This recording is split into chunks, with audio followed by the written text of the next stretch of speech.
Mr. Utterson, the lawyer, was a man of rugged countenance that was never lighted by a smile. Cold, scanty, and embarrassed in discourse, backward in sentiment, lean, long, dusty, dreary, and yet somehow lovable.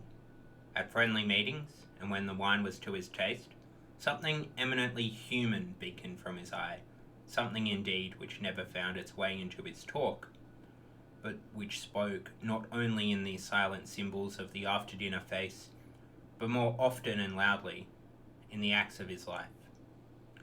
He was austere with himself, drank gin when he was alone to mortify a taste for vintages, and though he enjoyed the theatre, had not crossed the doors of one for 20 years.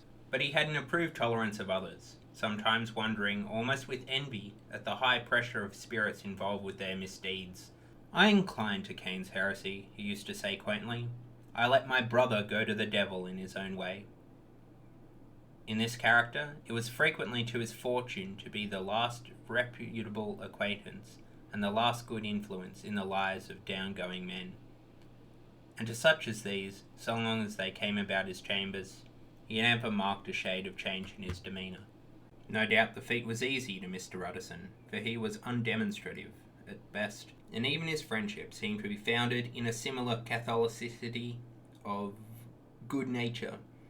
It is the mark of a modest man to accept his friendly circle ready-made from the hands of opportunity, and that was the lawyer's way. His friends were those of his own blood, or those of whom he had known the longest. His affections, like ivy, were the growth of time. They implied no aptness in the object.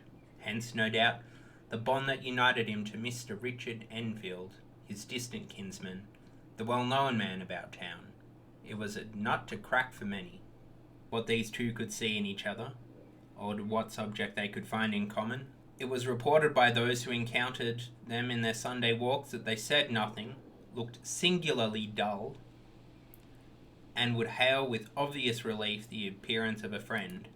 For all that, the two men put the greatest store by these excursions, counted them the chief jewel of each week, and not only set aside occasions of pleasure, but even resisted the calls of business that they might enjoy them uninterrupted. It chanced on one of these rambles that their way led them down a by-street in a busy quarter of London. The street was small and what is called quiet, but it drove a thriving trade on the weekdays. The inhabitants were all doing well, it seemed, and all emulously hoping to do better still, and laying out the surplus of their grains in the coquetry, so that the shop fronts stood along that thoroughfare with an air of invitation, like rows of smiling saleswomen. Even on Sunday, when it veiled its more florid charms, and lay comparatively empty of passage, the street shone out in contrast to its dingy neighbourhood, like a fire in a forest. And with its freshly painted shutters, well-polished brasses, and general cleanliness and gaiety of note, instantly caught the eye of the passenger. Oh, see, now he's back. Gotta go up here. Pull him around.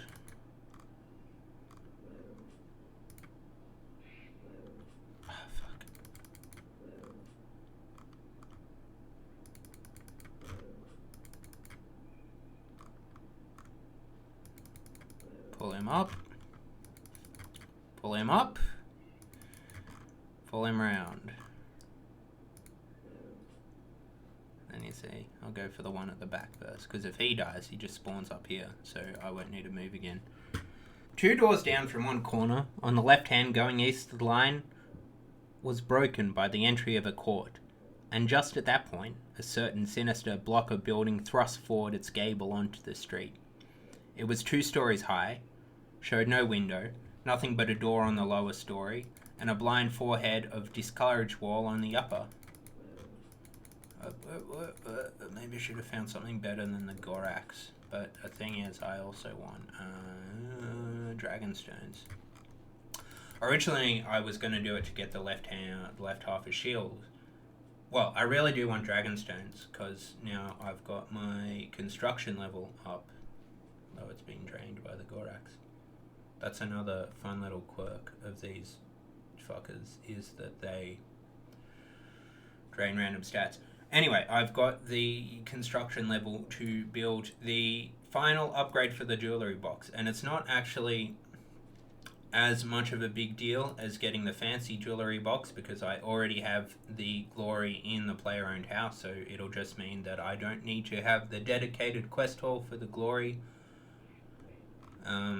which will be kind of nice, because you don't want your house too big, because that adds to the loading time if you're constantly teleporting back to your house.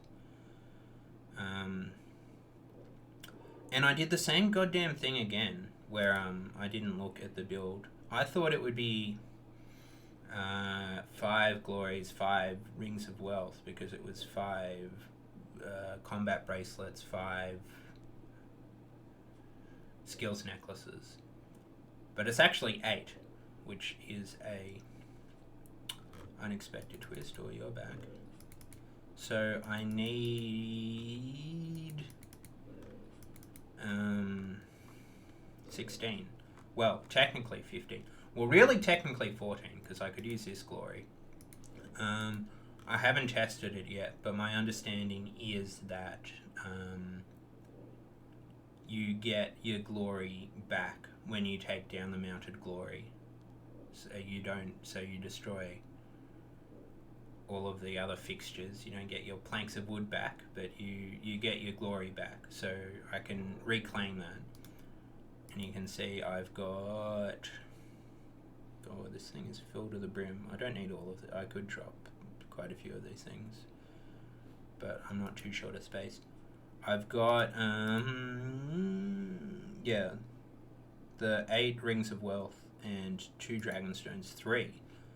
That one I already got from the Goraks, and you can see I've got the G. I wanted the shield because you need that for the Hyde. The Hardy.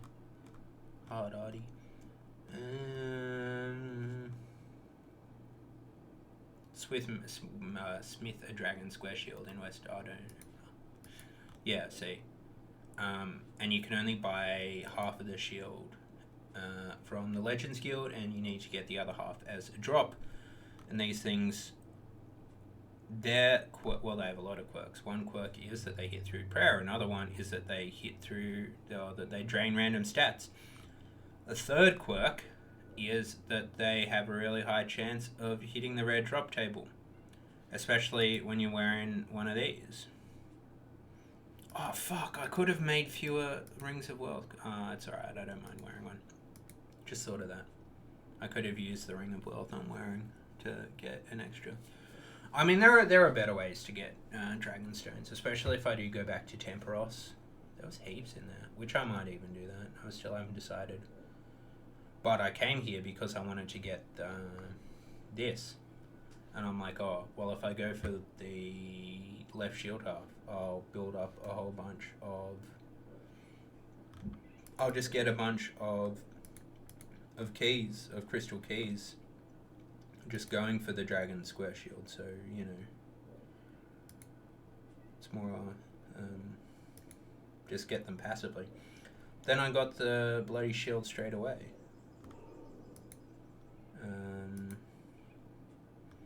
Anyway, I'm sort of here now. But, like the title says, I do really want the Dr. Jekyll thing to finish the stamina pool. And if I was doing Temperos, I might get the random events while I'm waiting to take the boat. And that is an option. But,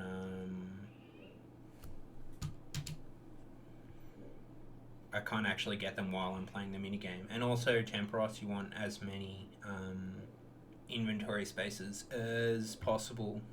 Oh yeah, I was reading the book. Keep getting distracted by... Well, you know, it's important to provide context. Important to provide context in the story. See, the story is providing context. It's not even about Mr. Utterson the lawyer. It's about... this is just like a framing narrative device to flesh out this... the Jekyll and Hyde cinematic universe, you know? It's not all about Jekyll and Hyde. It's about a whole ensemble cast of characters, like Mr. Utterson, and who was the other guy? His friend that he's met. Mr. Richard Enfield, his distant kinsman. Alright, what were we up to? So, they're walking through London. They've passed sort of a more interesting section of street that stand out. Even though it's a small alley, it's got general cleanliness and gaiety of note. Caught and pleased the eye of the passenger. Two doors from one corner on the left hand going east of the line was broken by the entry of a court, and just at that point a certain sinister block of building thrust toward its gable on the street. It was 2 stories high, showed no windows, nothing but a door on the lower story and a blind forehead of discoloured wall on the upper, and bore in every feature the marks of prolonged and sorry negligence. The door, which was equipped by neither bell nor knocker, was blistered and disdained. Tramps slouched in the recesses and struck matches on the panels. Children kept shop upon the steps. The schoolboy had tied his knife on the mouldings, and for close on a generation no one had appeared to drive away these random visitors or to repair their ravages. Mr. Enfield and the lawyer were on the other side of the by-street, but when they came abreast of the entry, the former lifted up his cane and pointed. "Did you ever remark that door?" he asked, and when his companion had replied in the affirmative, "It is connected in my mind," added he, "with a very odd story." "Indeed," said Mr. Utterson, with a slight change of his voice. "And what was that?" Well, it is this way, returned Mr. Enfield. "I was coming home from some place at the end of the world, about 3 o'clock of a black winter morning, and on my way lay through a part of town where there was literally nothing to be seen but lamps, street after street, and all the folks asleep, street after street, and all lighted up as if for a procession, and all as empty as a church, till at last I got into that state of mind when a man listens and listens." Oh, Renspear. Would have preferred a key half, but we'll take it. While I'm alching stuff and while I'm distracted. When I conceptualize this video in my mind, you have to understand that I thought I severely overestimated my ability to multitask. I wasn't banking on getting distracted so frequently and so often. Street after street, all lined up as if for a procession, and all as empty as a church, till at last I got into that state of mind when a man listens and begins to long for the sight of a policeman. All at once I saw 2 figures, one a little man who was stumping along eastward at a good walk, and the other a girl of maybe 8 or 10 who was running as hard as she was able to down across the street. The 2 ran into each other, naturally enough, at the corner, and then came the horrible part of the thing, for the man trampled calmly over the child's body and left her screaming on the ground. Well, that's fucked up. It sounds like nothing to hear, but it was hellish to see. It wasn't like a man, it was like some damn juggernaut. I gave a few halloa, took to my heels, collared my gentleman and brought him back to where there was already quite a group about the screaming child. He was perfectly cool and made no resistance,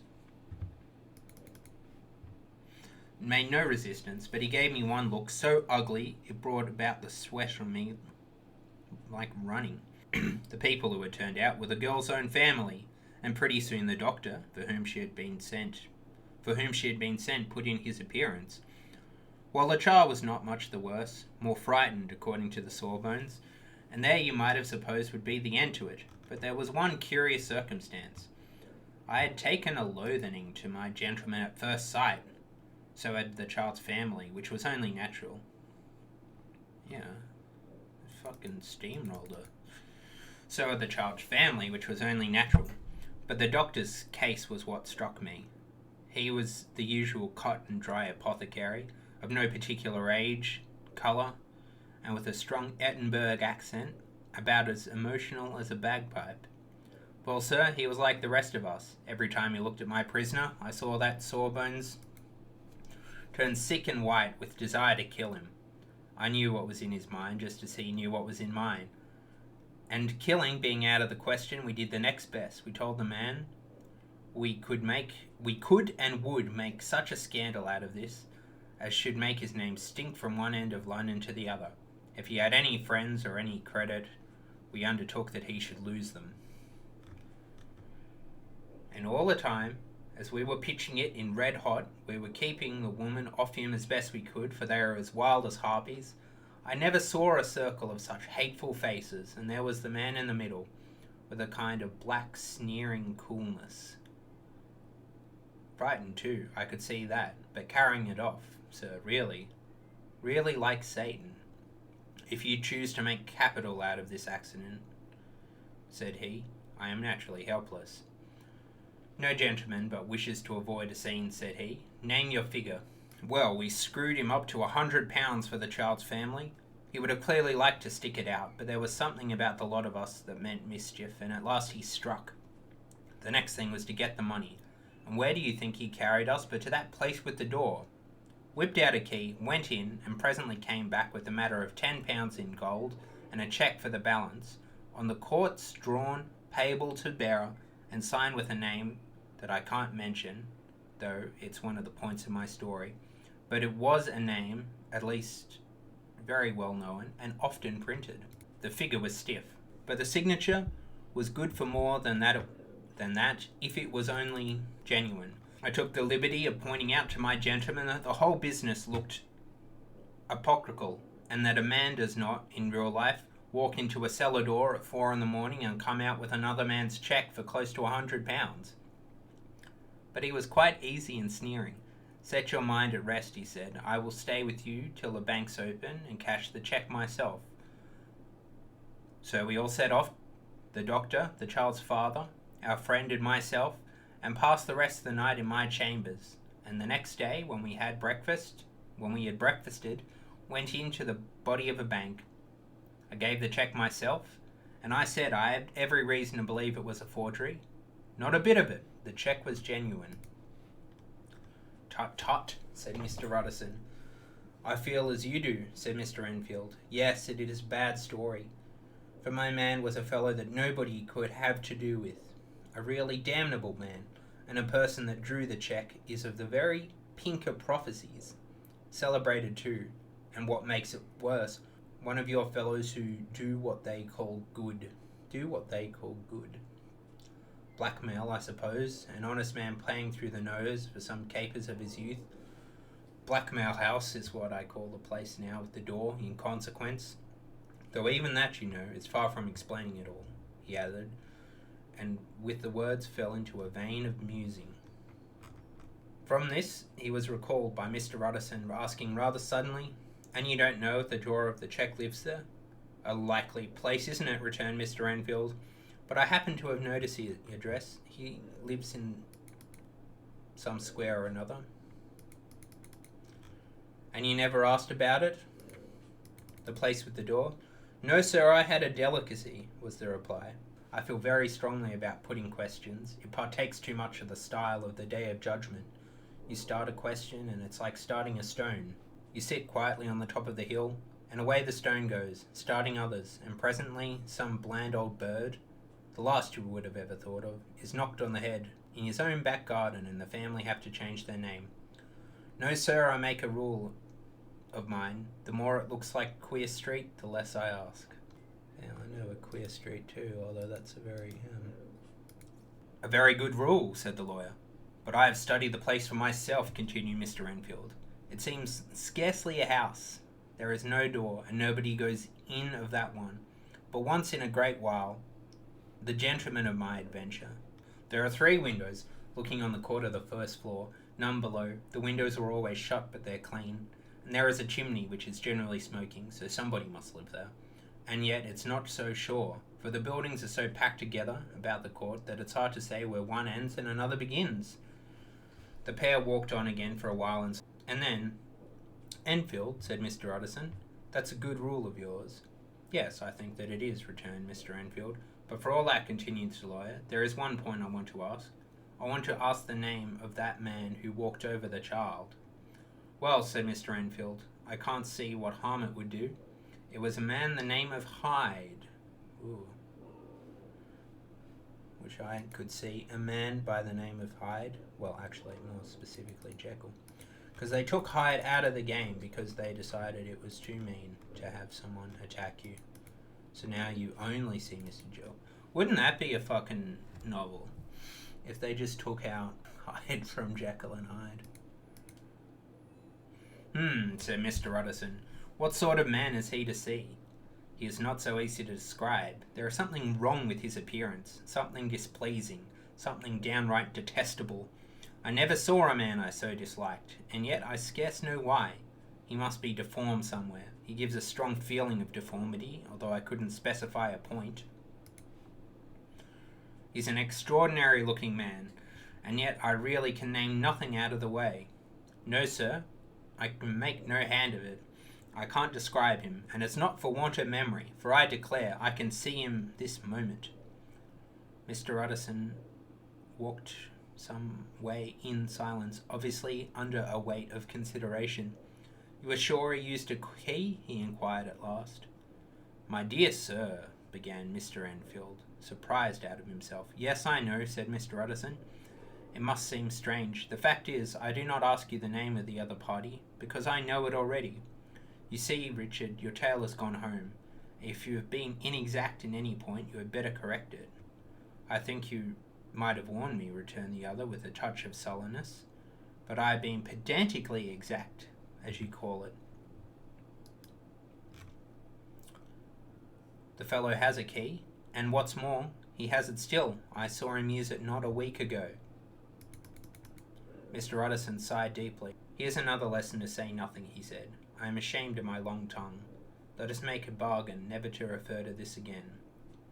With all my heart, said the lawyer. I shake my hands on that, Richard. Alright, that's chapter 1. Let's heal up and get some more sharks. Continue the grind. Alright, chapter 2. The search for Mr. Hyde. That evening, Mr. Utterson came home to his bachelor house in sombre spirits and sat down to dinner without relish. It was his custom on a Sunday, when this meal was over, to sit close by the fire, a volume of some dry divinity on his reading desk, till the clock of the neighbouring church rang the hour of 12, when he would soberly and gratefully go to bed. On this night, however, as soon as the cloth was taken away, he took up a candle and went to his business room. There he opened his safe and took from the most private part of it a document endorsed on the envelope as Dr. Jekyll's will, and sat down with a clouded brow to study its contents. The will was holographed, for Mr. Utterson, though he took charge of it now that it had been made, had refused to lend the least assistance in making of it, provided not only that, in case of the decease of Henry Jekyll, MD, DLC, LLD, FRS, etc., all his possessions were to pass into the hands of his friend and benefactor, Edward Hyde.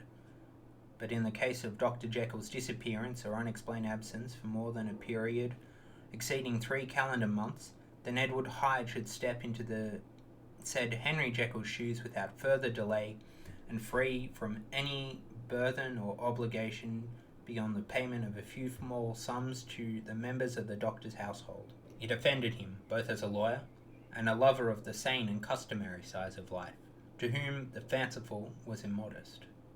And hitherto it was his ignorance of Mr. Hyde that had swelled his indignation. Now, by a sudden turn, it was his knowledge. It was already bad enough when the name was but a name of which he could learn no more.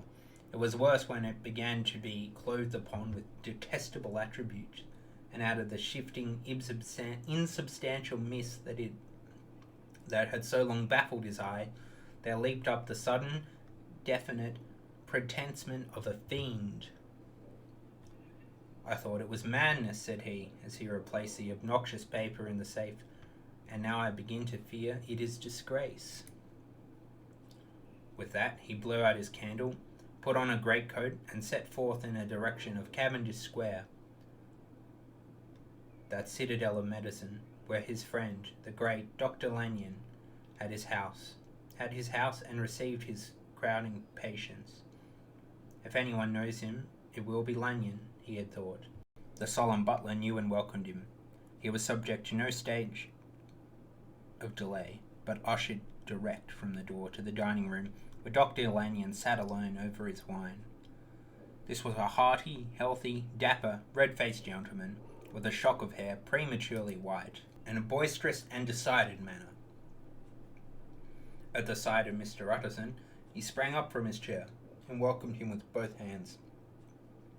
The geniality was the way of the man, and somewhat theatrical to the eye, but it reposed on genuine feeling, for these two were old friends, old mates, both at school and college, both thorough respecters of themselves and of each other, and what does not always follow, men who thoroughly enjoyed each other's company. After a little rambling talk, the lawyer led up to the subject which so disagreeably preoccupied his mind. "I suppose, Lanyon," he said, "you and I must be the two oldest friends that Henry Jekyll has." "I wish the friends were younger," chuckled Dr. Lanyon. "But I suppose we are." "And what of that? I see little of him now." "Indeed," said Utterson. "I thought you had a bond of common interest." "We had," was the reply, "but it is more than 10 years since Henry Jekyll became too fanciful for me. He began to go wrong in the mind, and though of course I've continued to take an interest in him, for old sake's sake, as they say, I see and have seen devilish little of the man." "Such unscientific balderdash," added the doctor, flushing suddenly purple, "would have estranged Damon and Pythes.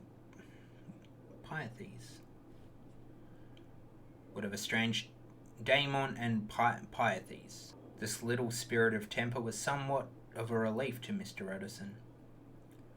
They have only differed on some point of science, he thought, and being a man of no scientific passions, except in the matter of conveyancing, he even added, It is nothing worse than that?" He gave his friend a few seconds to recover his composure, and then approached the question he had come to put. "Did you ever come across a protege of his, one Hyde?" he asked. "Hyde?" repeated Lanyon. "No, never heard of him, not since my time." That was the amount of information that the lawyer carried back with him to the great dark bed on which he tossed to and fro until the small hours of the morning began to grow large. It was a night of little ease to his toiling mind, toiling in mere darkness and besieged by questions. 6 o'clock struck on the bells of the church that was so conveniently near Mr. Utterson's dwelling that he was digging at the problem. Hitherto, it had touched him on the intellectual side alone, but now his imagination was also engaged, or rather enslaved, as he lay and tossed in the gross darkness of the night and the curtain roomed. Mr. Enfield's tale went by before his mind in a scroll of lightened pictures. He would be aware of the great field of lamps of a nocturnal city, and then of the figure of a man walking swiftly, and then of a child running from the doctor's, and then these met, and the human juggernaut trod the child down and passed on regardless of her screams. Or else he would see a room in a rich house where his friend lay asleep, dreaming and smiling at his dreams, and then the door of that room would be opened, curtains on the bed plucked apart, and the sleeper recalled, and lo, there would stand by his side a figure whom power was given, and even at that dead hour he must rise and do its bidding. The figure in these two phases haunted the lawyer all night, and if any time he dozed over, it was but to see it glide more stealthily through the sleeping houses, or move more swiftly, and still more swiftly, even to dizziness, through wider labyrinths of lighted city, The figure in these two phases haunted the lawyer all night, and if at any time he dozed over, it was but to see it glide more stealthily through sleeping houses, or more swiftly, and still the more swiftly, even to dizziness, through a wider labyrinth of lamp-lighted cities, and at every street corner crush a child and leave her screaming. And still the figure had no face by which he might know it. Even in his dreams it had no face, or one that baffled him and melted before his eyes. And thus it was that there sprung up and grew apace in the lawyer's mind a singularly strong, almost inordinate curiosity to behold the features of the real Mr. Hyde. If he could but once set eyes on him, he thought the mystery would lighten and perhaps roll away altogether, as was the habit of mysterious things when well examined. He might see a reason for his friend's strange preference, or bondage, call it which you please, and even for the startling clause of the will, it would at least be a face worth seeing, the face of a man who was without the bowels of mercy, a face which had but to show itself, to raise up in the mind of the unimpressionable Enfield the spirit of enduring hatred.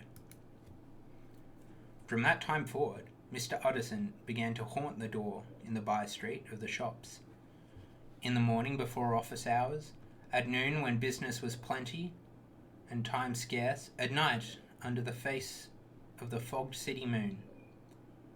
By all lights and at all hours of solitude or concourse, the lawyer was to be found on his chosen post.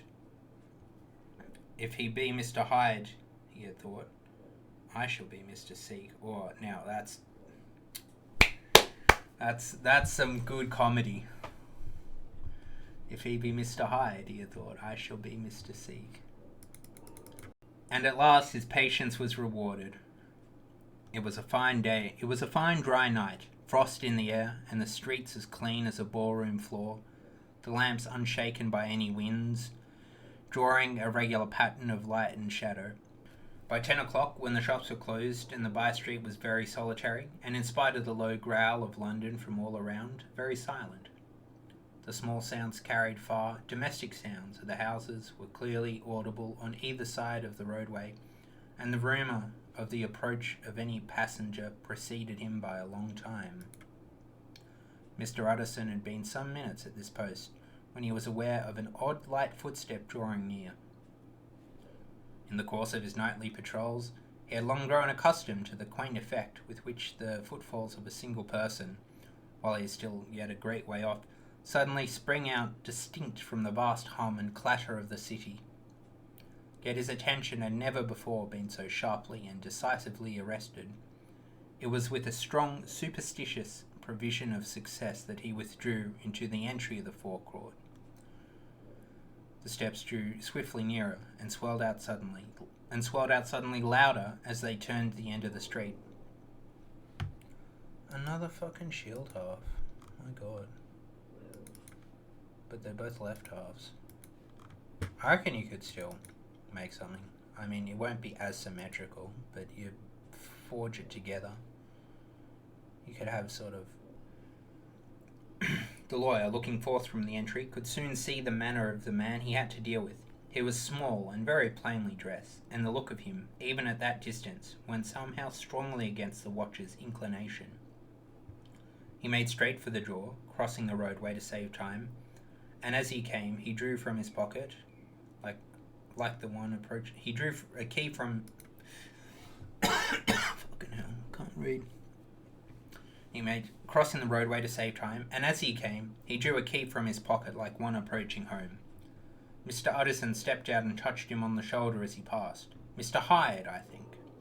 Mr. Hyde shrank back with a hissing intake of breath, but his fear was only momentary, though he did not look the lawyer in the face, answered coolly enough, "That is my name. What do you want?" "I see you are going in," returned the lawyer. "I am an old friend of Dr. Jekyll's, Mr. Utterson of Gaunt Street. You must have heard of my name." "You must have heard of my name, and meeting you so conveniently, I thought you might admit me." "You will not find Dr. Jekyll. He is from home." replied Mr. Hyde, blowing in the key, and suddenly, but still without looking up, "How did you know me?" he asked. "On your side," said Mr. Utterson. "Will you do me a favour?" "With pleasure," replied the other. "What shall it be?" "Will you please let me see your face?" asked the lawyer. Mr. Hyde appeared to hesitate, and then, as if upon some sudden reflection, fronted about with an air of defiance, and the pair stared at each other pretty fixedly for only a few seconds. "Now I shall know you again," said Mr. Utterson. "It may be useful." "Yes," returned Mr. Hyde. "It is well we have met, and perhaps you should have my address," and he gave the number of a street in Soho. "Good God," thought Mr. Utterson, "can he too have been thinking of the will?"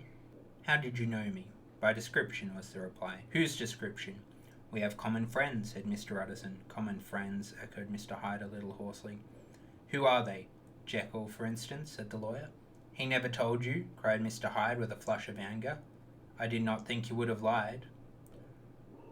"Come," said Mr. Utterson, "that is not fitting language." The other snarled into a savage laugh, and then, the next moment, with extraordinary quickness, he had unlocked the door and disappeared into the house. The lawyer stood a while where Mr. Hyde had left him, the picture of disquietude. Then he began slowly to mount the street, pausing every step or two and putting his hand to his brow like a man in mental perplexity. The problem he was thus debating as he walked was one of a class that is rarely solved. Mr. Hyde was pale and dwarfish. He gave an impression of deformity without any nameable malformation. He had a displeasing smile. He had borne himself to the lawyer with a sort of murderous mixture of timidity and boldness, and he spoke with a husky, whispering, and somewhat broken voice. All of these were points against him, but not all of these together.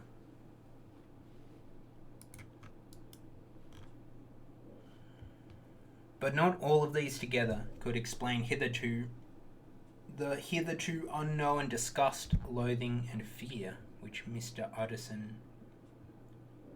which Mr. Utterson now regarded him. "There must be something else," said the perplexed gentleman. "There is something more. If I could find a name for it, God bless me, the man seems hardly human. Something troglodytic, shall we say? Or can it be the old story of Dr. Fell? Or is it the mere radiance of a foul soul that just transpires through and transfigures its clay continent? The last, I think. For, oh my poor old Harry Jekyll, if I ever read Satan's signature upon a face, it is that of your new friend." Round the corner of the by-street there was a square of ancient, handsome houses, now for the most part decayed from their high estate, and let in flats and chambers to all sorts of conditions of men, map engravers, architects, shady lawyers, and the agents of obscure enterprises.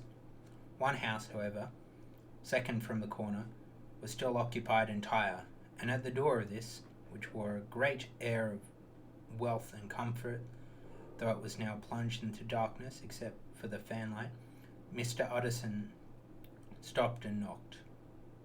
A well-dressed, elderly servant opened the door. "Is Dr. Jekyll at home, Poole?" asked the lawyer.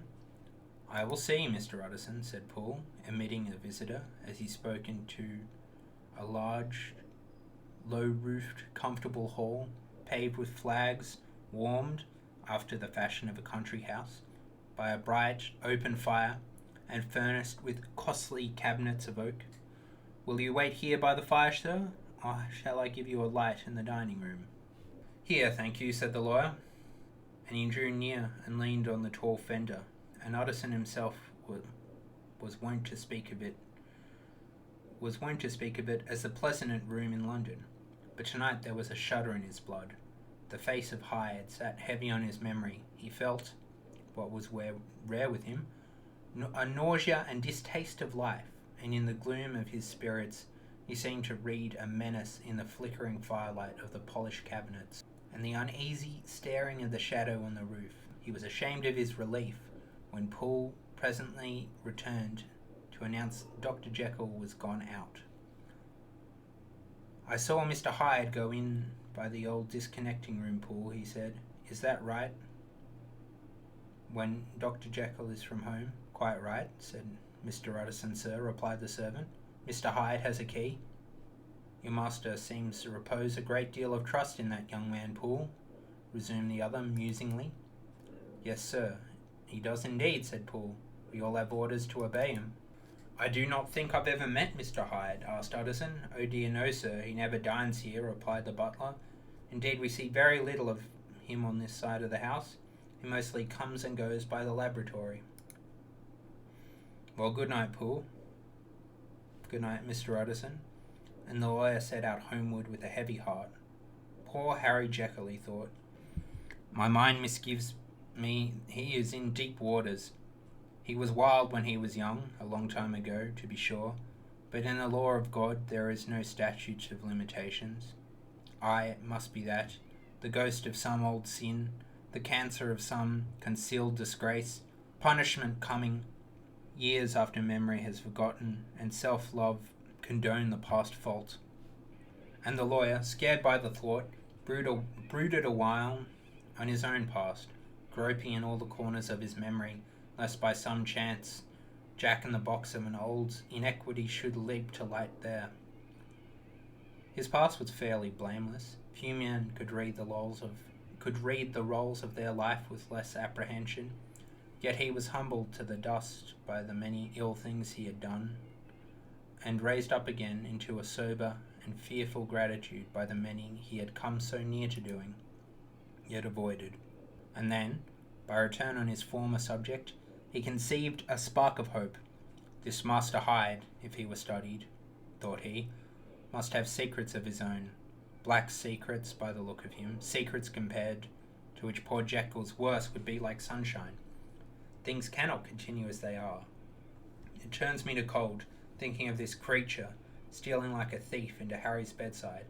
Poor Harry, what awakening! And the danger of it, for if this Hyde suspects the existence of the will, he may grow impatient to inherit. I must put my shoulders to the wheel. If Jekyll will but let me, he added. If Jekyll will only let me. If Jekyll will only let me. Convert this goddamn toadstool. For once more he saw before his mind's eye, as clear as transparency, the strange clauses of the will. A fortnight later, by excellent good fortune, the doctor gave one of his pleasant dinners to some 5 or 6 old cronies, all intelligent, reputable men, and all judges of good wine, and Mr. Utterson so contrived that he remained behind after the others had departed. This was no new arrangement, but a thing that had befallen many scores of old times.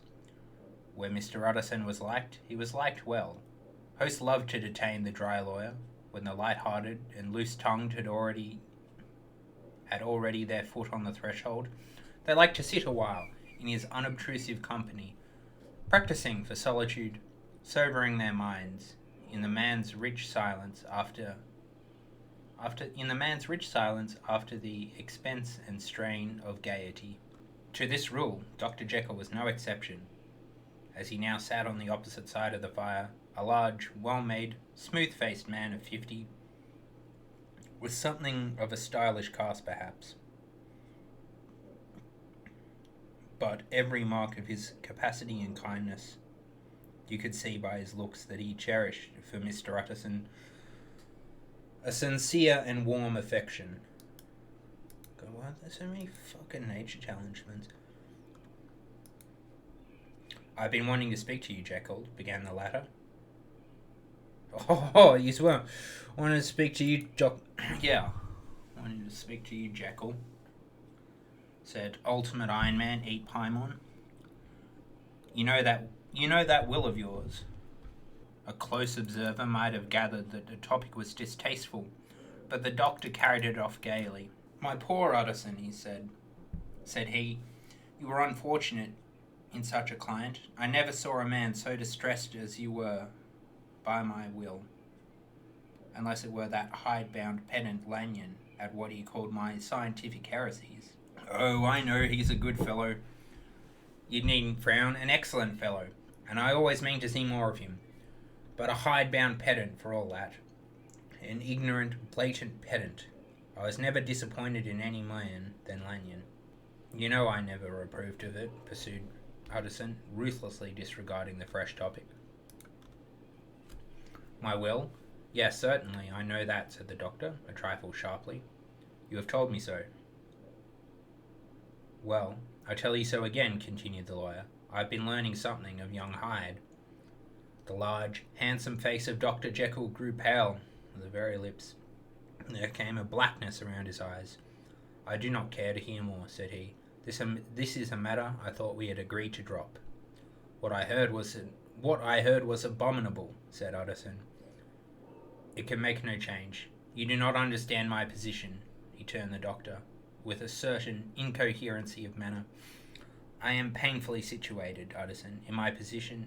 My position is very strange, a very strange one. It is one of those affairs. Sandwich. Ugh. I'll take the food, but my God. You're not.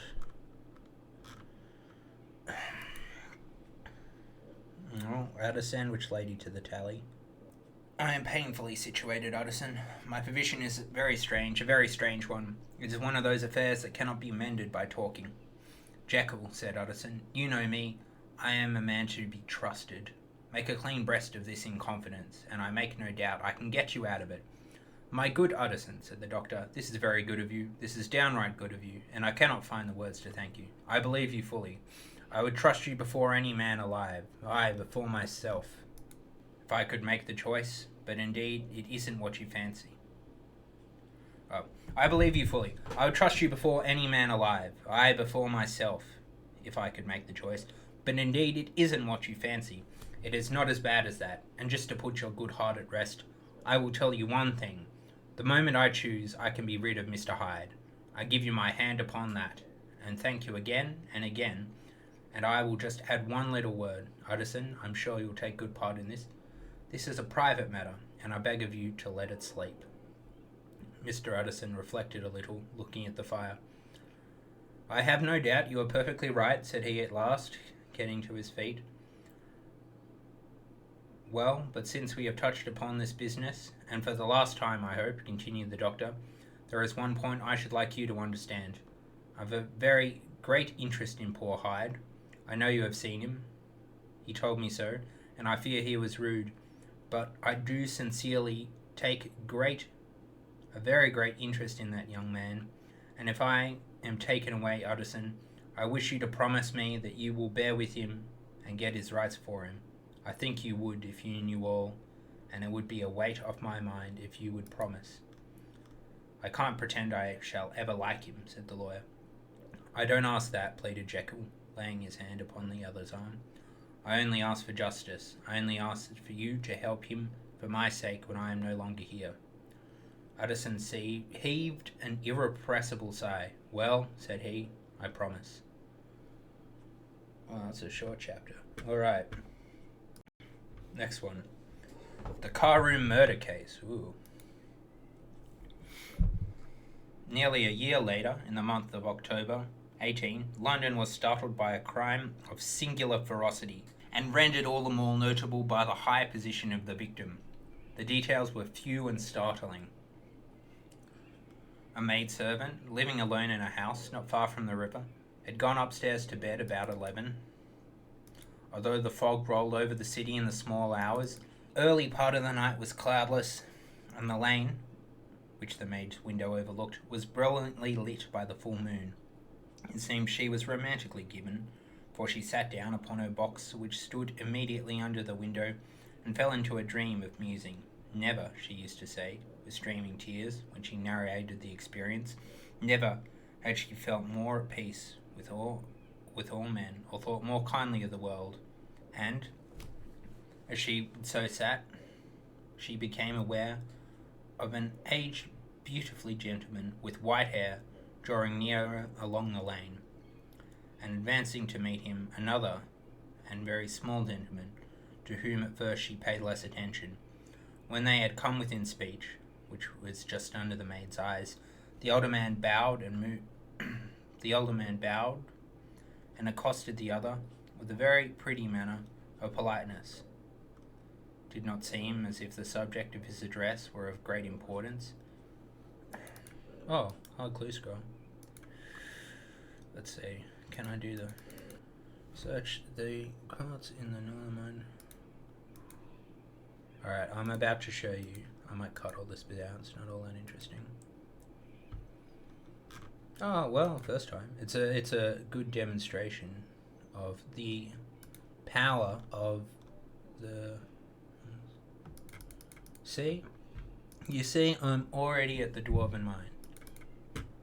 Didn't have to teleport to Falador. Didn't have to...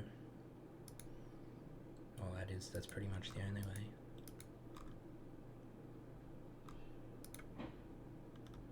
Search my gut. What's next? Ooh, we actually got the casket for a change. Alright. Bets in, boys. What's it gonna be? What is that? Ugh, fucking hell.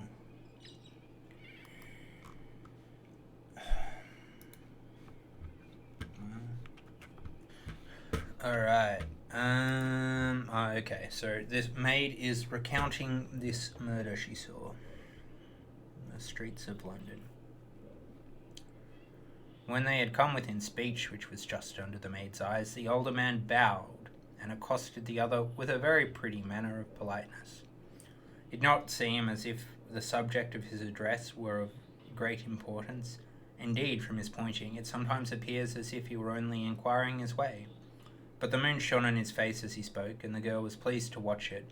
It seemed to breathe such an innocent and old-world kindness of disposition, yet with something high, too, as of a well-founded self-content. Presently, her eye wandered to the other, and she was surprised to recognize in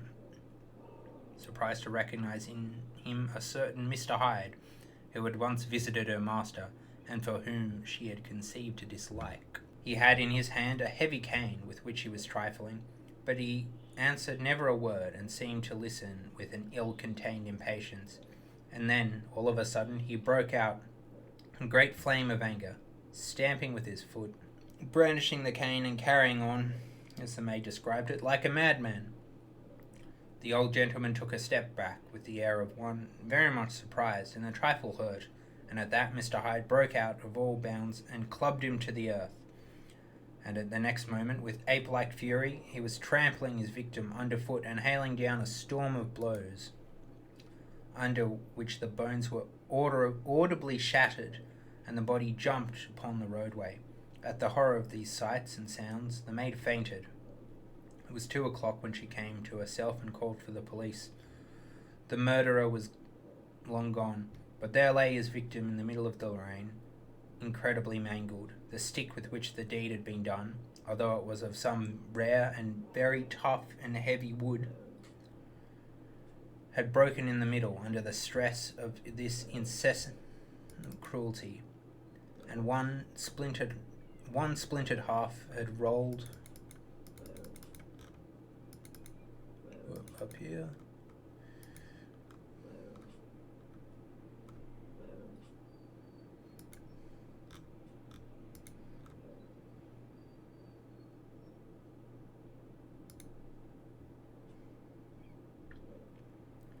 And one splintered half had rolled in the neighbouring gutter. The other, without a doubt, had been carried away by the murderer. A purse and gold watch were found upon the victim, but no cards or papers, except a sealed and stamped envelope, which he had been probably carrying to the post, and which bore the name and address of Mr. Utterson. Ooh. This was brought to the lawyer the next morning before he was out of bed, and he had no sooner seen it and been told the circumstances than he shot out a solemn lip. "I shall say nothing till I have seen the body. This may be very serious." What, fucking murder, you don't say. "Have the kindness to wait while I dress." And with the same grave countenance, he hurried through his breakfast. Till I breakfast. and drove to the police station, whither the body had been carried. As soon as he came into the cell, he nodded. "Yes," said he, "I recognize him. I'm sorry to say that this is Sir Danvers Caro. "Good God, sir," exclaimed the officer. "Is it possible?" And the next moment his eyes lighted with professional ambition. "This will make a great deal of noise," he said. "And perhaps you can help us to the man." And he briefly narrated what the maid had seen, and showed the broken stick. Mr. Utterson had already quailed at the name of Hyde, but when the stick was laid before him, he could doubt no longer. Broken and battered as it was, he recognised it for the one that he himself has presented many years before to Henry Jekyll. "Is this Mr. Hyde a person of small stature?" he inquired. "Particularly small and particularly wicked-looking, that is what the maid calls him," said the officer. Mr. Utterson reflected on this, then, raising his head, "If you will come with me in my cab," he said, "I think I can take you to his house." It was by this time about 9 in the morning, and the first fog of the season. A great chocolate-coloured pall lowered over heaven, but the wind was continually charging and routing these embattered vapours, so as the cab crawled from street to street. Mr. Utterson beheld a marvellous number of degrees and hues of twilight. From here it would be dark like the back end of evening, and there would be a glow of a rich, lurid brown, like the light of some strange conflagration. And here, for a moment, the fog would be quite broken up, and a haggard shaft of daylight would glance in between the swirling wreaths. The dismal quarter of Soho, seen under these changing glimpses, with its muddy ways and slantingly passengers, and its lamps which had never been extinguished, or had been kindled afresh to combat this mournful reinvasion of darkness, seemed, in the lawyer's eyes, like a district of some city in a nightmare. The thoughts of his mind, besides, were of the gloomiest dye, and when he glanced at the companion of his drive, he was conscious of some touch of terror of the law and the law officers, which may at times assail the most honest. As the cab drew up before the address indicated, the fog lifted a little and showed him a dingy street, a gin place, a low French eating house, a shop for the retail of penny numbers and 2-penny salads, many ragged children huddled in the doorways, and many women of many different nationalities passing out, key in hand, to have a morning glass.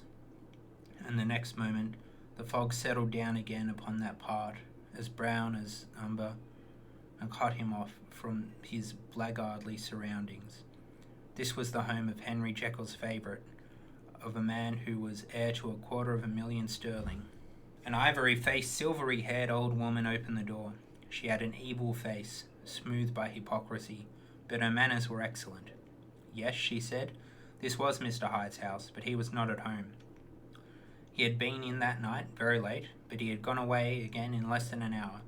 There was nothing strange in that. His habits were very irregular, and he was often absent, for instance. It was nearly 2 months since she had seen him, till yesterday. "Very well, then. We wish to see his room," said the lawyer. And when the woman began to declare it was impossible, "I had better tell you who this person is," he added. "This is Inspector Newcombe, of Scotland Yard." "Ooh, keyhalf. But it's all fucking loops. Where's the tooth? Where's my key teeth?" A flash of odious joy appeared upon the woman's face. "Ah," said she, "he is in trouble. What has he done?" Mr. Utterson and the inspector exchanged glances. "He doesn't seem a very popular character," observed the latter. "And now, my good woman, just let me and this gentleman have a look about us." In the whole extent of the house, but for the old woman remained otherwise empty. Mr. Hyde had only used a couple of rooms, but these were furnished with luxury and good taste. A closet was filled with wine, the plate was of silver, the napery elegant, a good picture hung upon the walls, a gift, as Utterson supposed, from Henry Jekyll, who was much a connoisseur, and the carpets were many piles and agreeable in colour. At this moment, however, the rooms bore every mark of having been recently and hurriedly ransacked. Clothes lay about the floor with their pockets inside out. Lockfast drawers stood open, and on the hearth there lay a pile of grey ashes. From these embers the inspector disinterred the butt end of a green chequebook, which had resisted the action of the fire. The other half of the stick was found behind the door, and this clinched his suspicions. The officer declared himself delighted. A visit to the bank, where several £1,000s were found to be lying to the murderer's credit, completed his gratification. "You may depend upon it, sir," he told Mr. Utterson. "I have him in my hand. He must have lost his head, or he never would have left the stick, or, above all, burned the chequebook. Why, money's life to the man. We have nothing to do but wait for him at the bank and get out the handbills." The last, however, was not so easy of accomplishment, for Mr. Hyde had numbered few familiars. Even the master of the servant maid had only seen him twice. His family could nowhere be traced. He had never been photographed, and the few who could describe him just differed wildly, as common observers often will. Only on one point were they agreed, and that was the haunting sense of unexpressed deformity with which the fugitive impressed his beholders. Or next chapter. The incident of the letter.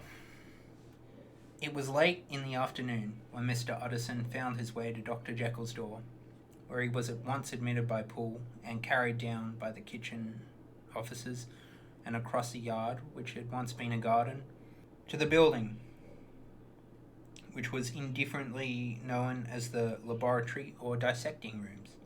The doctor had bought the house from the heirs of a celebrated surgeon, and his own taste being rather chemical than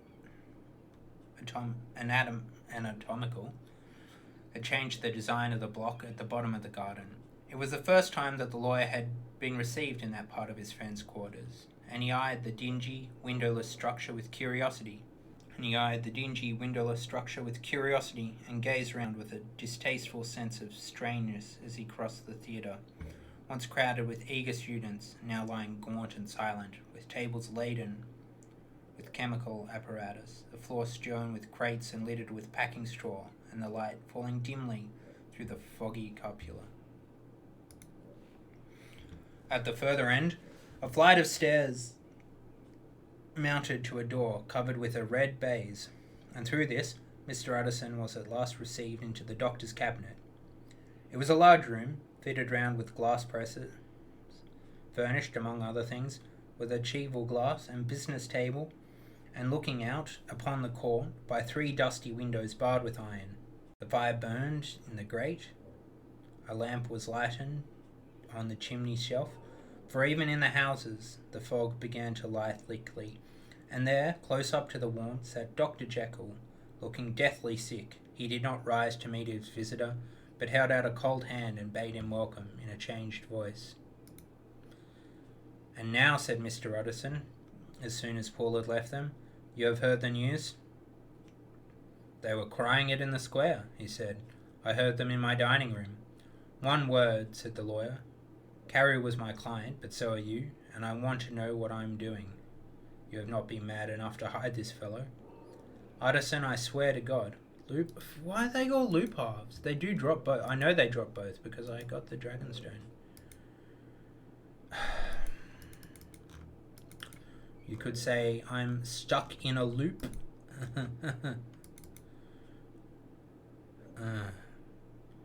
Well, if I get 4 tooth holes in a row, I'll be pretty stoked.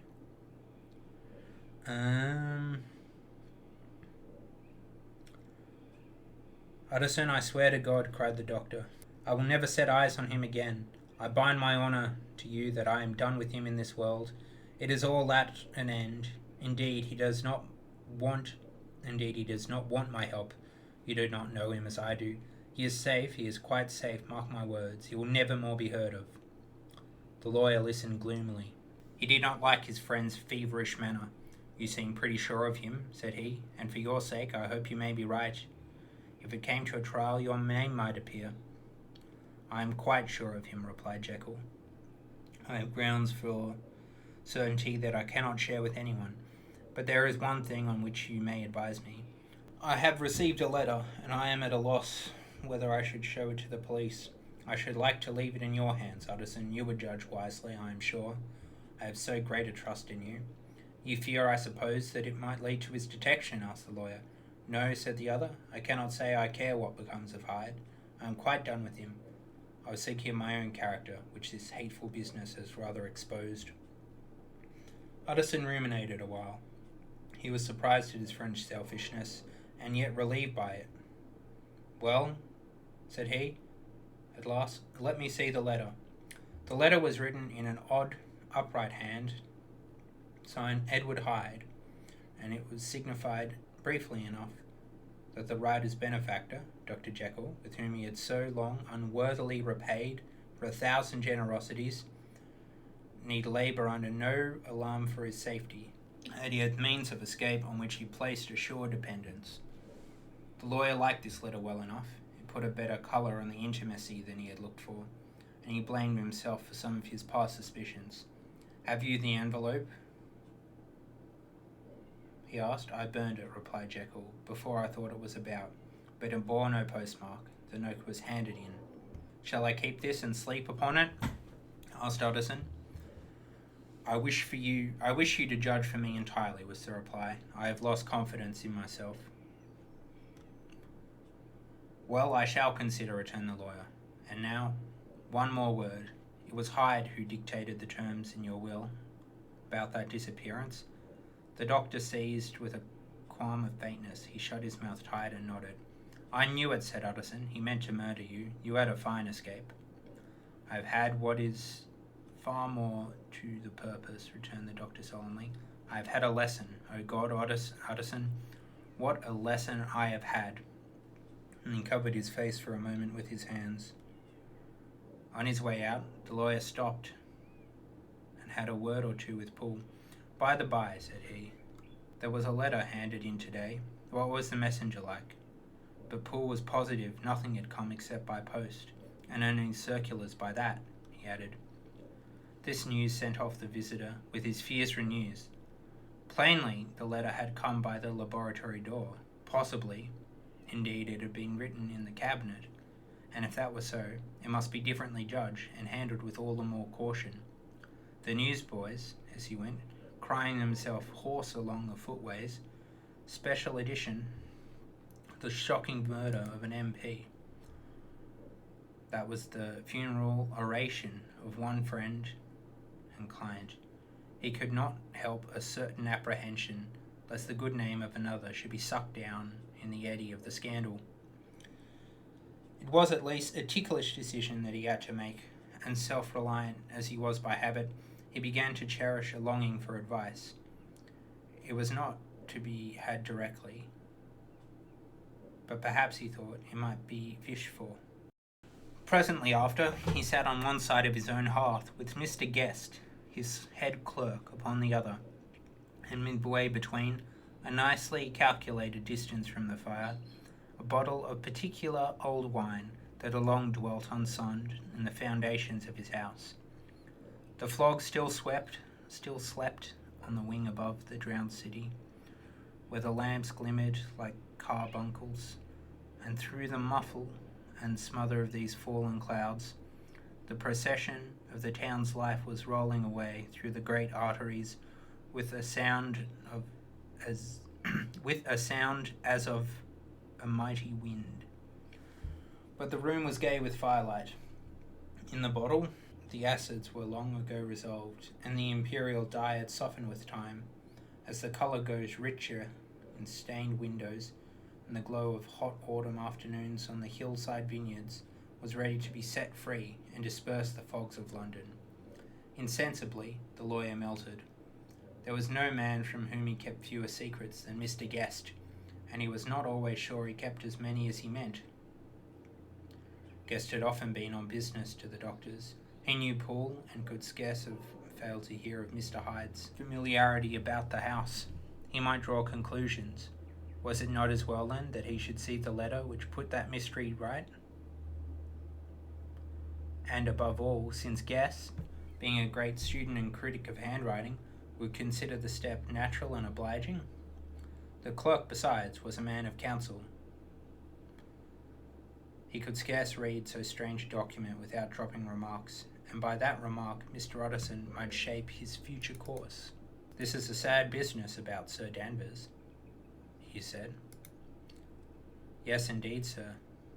Yes, sir, indeed. It has elicited a great deal of public feeling," returned Guess. "The man, of course, was mad." "I should like to hear your views on that," replied Utterson. "I have a document here in his handwriting. It is between ourselves, for I scarce know what to do about it. It is an ugly business at best. But there it is, in quite your way, a murderer's autograph." Mr. Guest's eyes brightened. He sat down at once and studied it with passion. "No, sir, not mad, but it is an odd hand." "And by all accounts a very odd writer," said the lawyer. Just then the servant entered with a note. "Is that from Dr. Jekyll?" inquired the clerk. "I thought I knew the writing." "Anything private, Mr. Utterson?" "Only an invitation to dinner." "Why do you want to see it?" "One moment, and I thank you, sir." The clerk laid down 2 sheets of paper alongside and surreptitiously compared their contents. "Thank you, sir," he said at last, returning both. "It is a very interesting autograph." There was a pause, during which Mr. Utterson struggled with himself. "Why did you compare them, Guest?" he inquired suddenly. "Well, sir," returned the clerk, "there is a rather singular resemblance. The 2 hands are, in many points, identical, only differently sloped." "Rather quaint," said Utterson.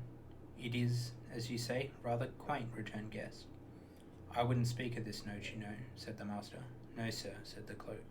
"I understand."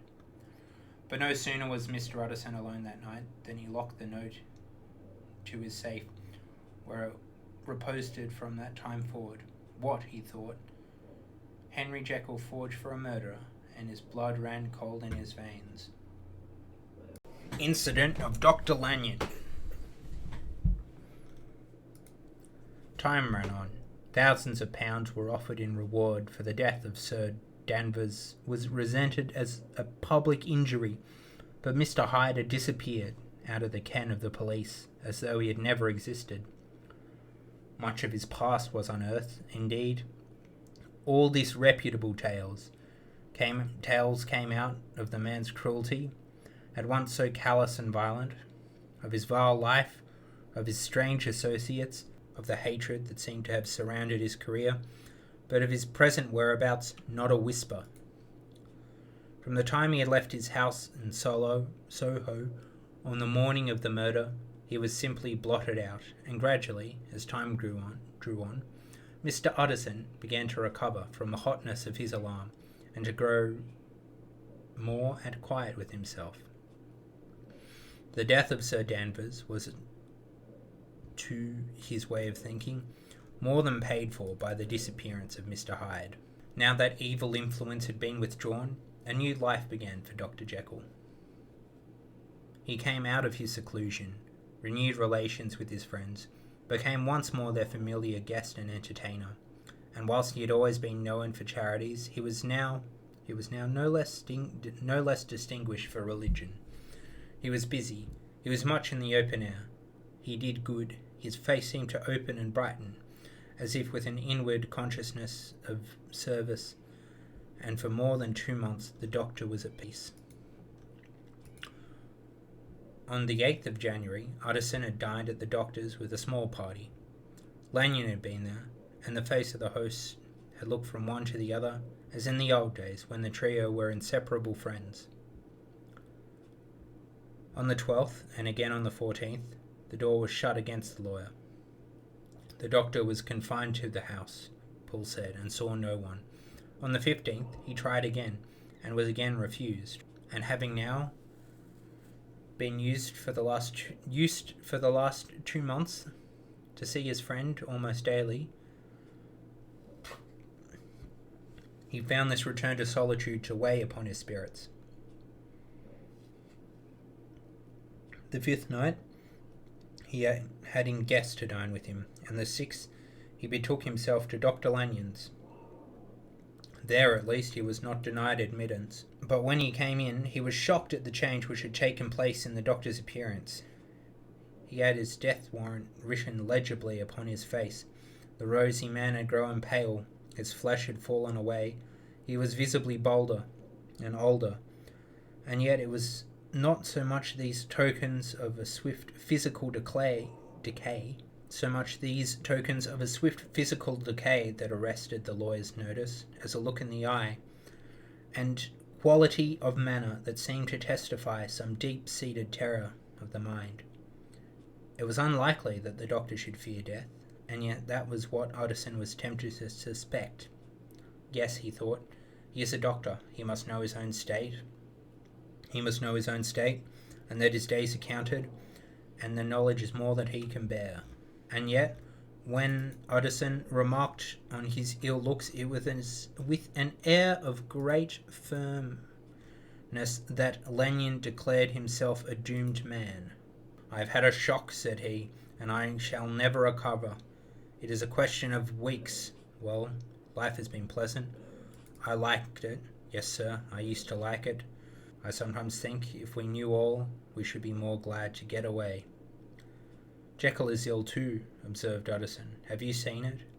But Dr. Lanyon's face changed, and he held up a trembling hand. "I wish to see or hear no more of Dr. Jekyll." "Well, that makes fucking one of us, Lanyon. That makes fucking one of us." Sorry. "I wish to see or hear no more of Dr. Jekyll," he said, in a loud, unsteady voice. "I am quite done with that person. I beg that you will spare me any allusion to one whom I regard as dead." "Tut, tut," said Mr. Utterson. And then, after a considerable pause, "Can't I do anything?" he inquired. "We are three very old friends, Lanyon. We shall not live to make others." "Nothing can be done," returned Lanyon. "Ask himself." "He will not see me," said the lawyer. "I am not surprised at that," was the reply.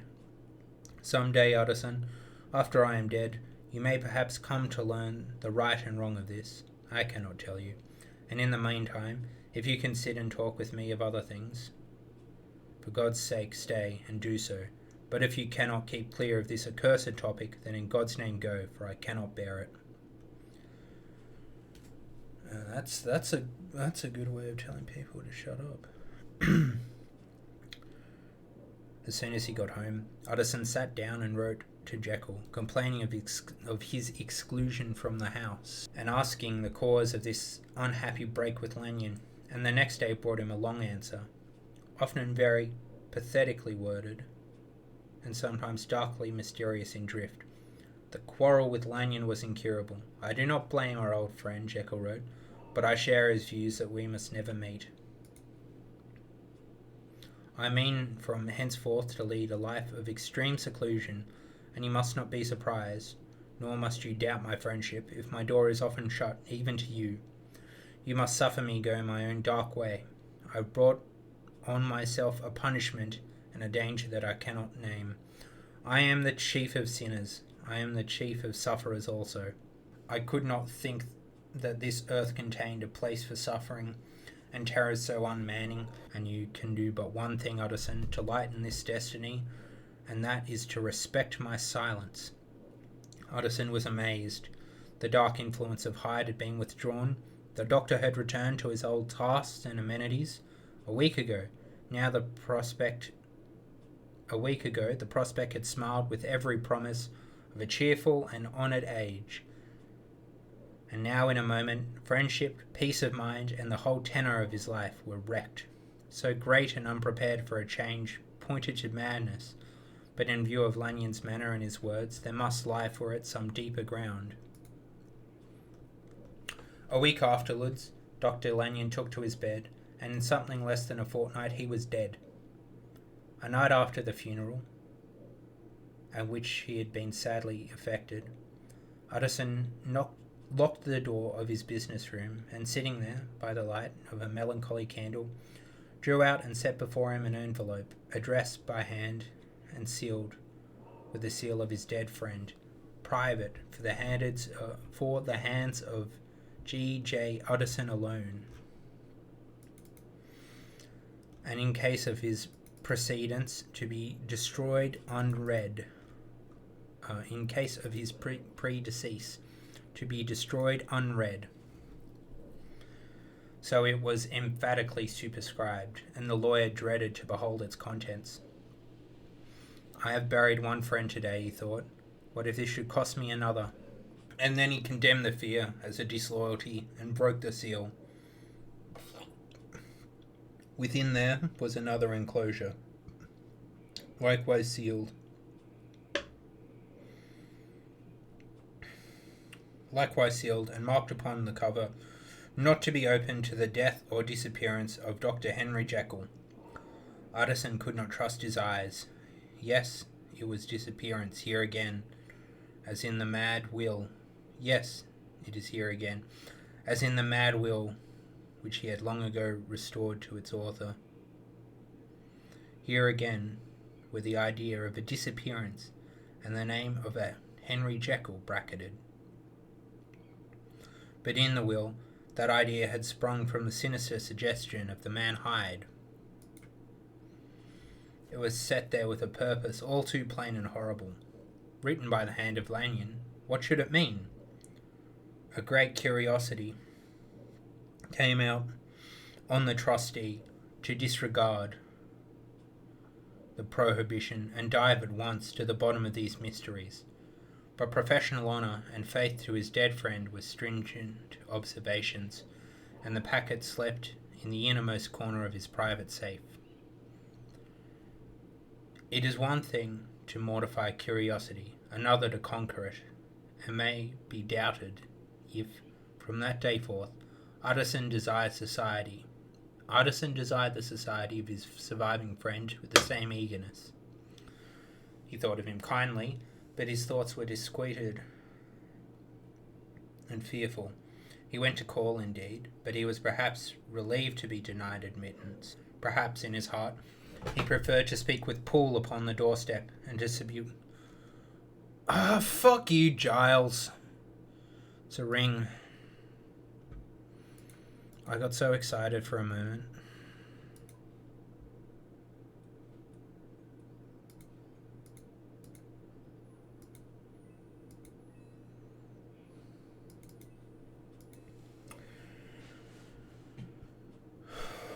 He was perhaps relieved to be denied admittance. Perhaps in his heart he preferred to speak with Poole upon the doorstep in the house of voluntary bondage, and to sit and speak with its inscrutable recluse.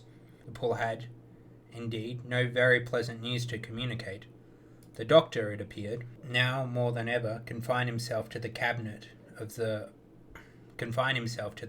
over the laboratory, where he would sometimes even sleep. He was out of spirits. He had grown very silent. He did not read. It seemed as if he had something on his mind. Utterson became so used to the unvarying character of these reports that he fell off little by little in the frequency of his visits. End of chapter. Incident at the window.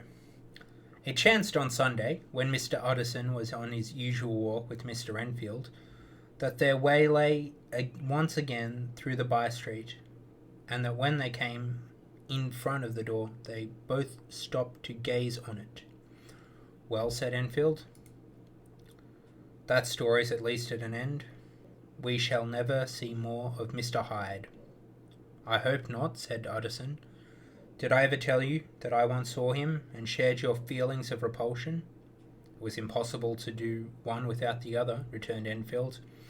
And by the way, what an ass you must have thought me, not to know that this was a way back to Dr. Jekyll's. It was partly your own fault I found it out, even when I did. So you found it out, did you? Said Utterson. But if that be so, we may step into the court and take a closer look at the windows. To tell the truth, I am uneasy about poor Jekyll, and even outside, I feel as if the presence of a friend might do him good. The court was very cool and a little damp, and full of premature twilight, although the sky, high up overhead, was still bright with sunset. The middle one of the three windows was half open, and sitting close beside it, taking in the air with an infinite sadness of mien and something like some disconsolate prisoner, Utterson saw Dr. Jekyll. "What Jekyll?" he tried. "What, Jekyll?" he cried. "I trust you are better." "I am very low," Utterson replied the doctor drearily. "Very low. It will not last long, thank God." "You stay too much indoors," said the lawyer. "You should be out, whipping up the circulation like Mr. Enfield and me." "This is my cousin, Mr. Enfield, Dr. Jekyll. Come now, get your hat and take a quick turn with us." "You are very good," sighed the other. "I should like to, very much. It is quite impossible. I dare not. But indeed, Mr. Utterson, I am very glad to see you. This really is a great pleasure. I would ask you and Mr. Enfield up, but the place is really not fit." "Why then," said the lawyer good-naturedly, "the best thing we can do down here is speak to you from where you are." "That is just what I was about to venture to propose," returned the doctor with a smile. But the words were hardly uttered before the smile was struck off his face and succeeded by an expression of such abject terror and despair as froze the very blood of the two gentlemen below. They saw it, but for a glimpse, for the window was instantly thrust down, but that glimpse had been sufficient. They turned and left the court without a word.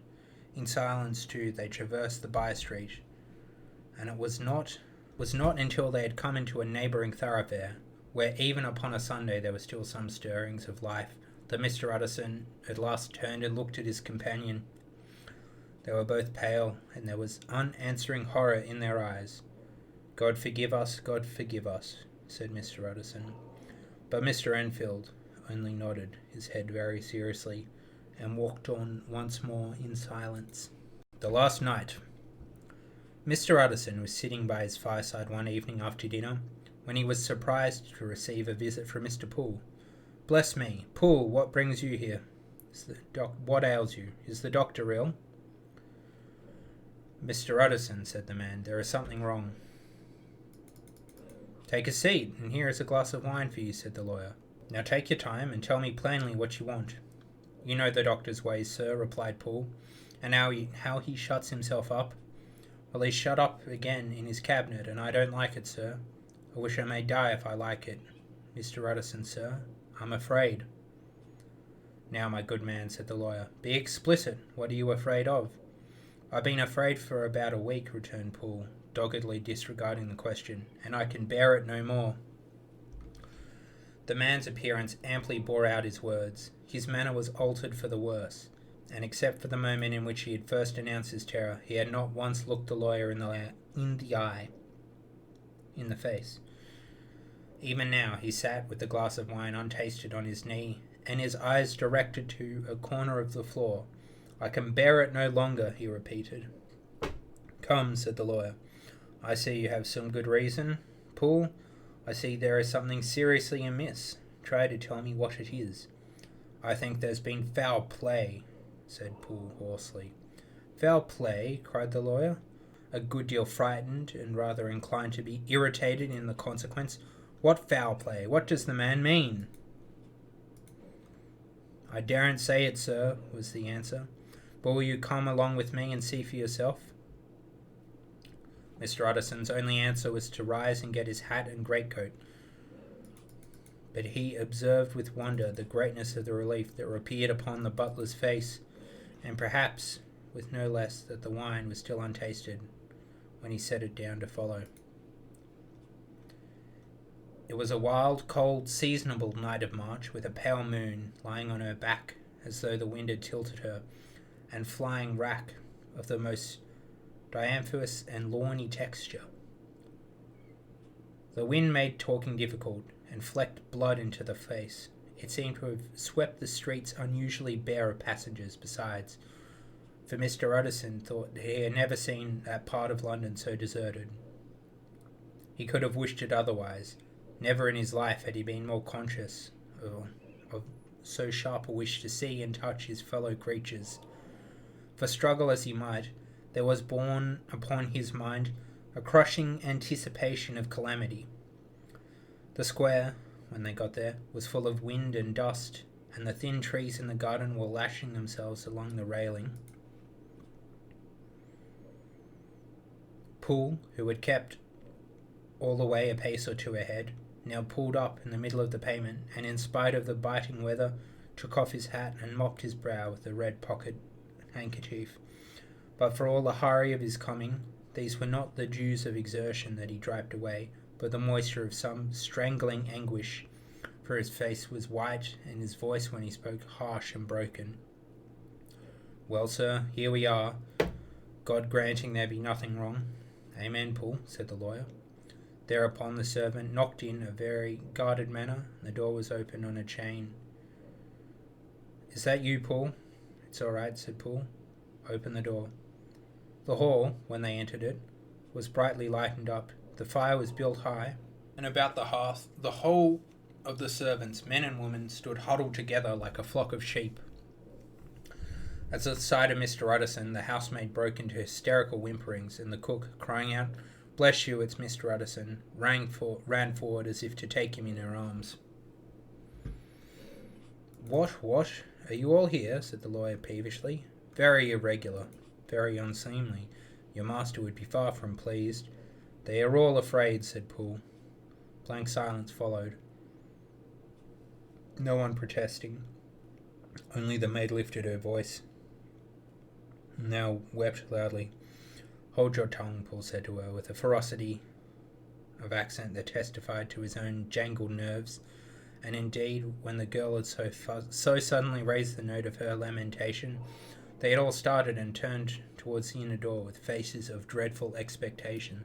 "And now," continued the butler, addressing the knife boy, "reach me a candle. We will get this through hands at once." And then he begged Mr. Utterson to follow him, and led the way to the back garden. "Now, sir," said he, "you come here as gently as you can. I want you to hear, and don't want you to be heard. And see here, sir, if by any chance he was to ask you in, don't go." Mr. Utterson's nerves, at this unlooked-for termination, gave a jerk that nearly threw him from his balance. But he recollected his courage and followed the butler into the laboratory building through the surgical theatre, with its lumber of crates and bottles, to the foot of the stair. Here Poole mentioned to him to stand on one side and listened, while he himself, setting down the candle, making a great and obvious call on his resolution, mounted the steps and knocked with somewhat uncertain hand on the red baize of the cabinet door. "Mr. Utterson, sir, asking to see you," he called, and even as he did so, once more, violently signed to the lawyer to give ear. A voice answered from within. "Tell him I cannot see anyone," it said complainingly. "Thank you, sir," said Poole, with a note of something like triumph in his voice, and taking up his candle, he led Mr. Utterson back across the yard and yet to the great kitchen, where the fire was out and the beetles were leaping on the floor.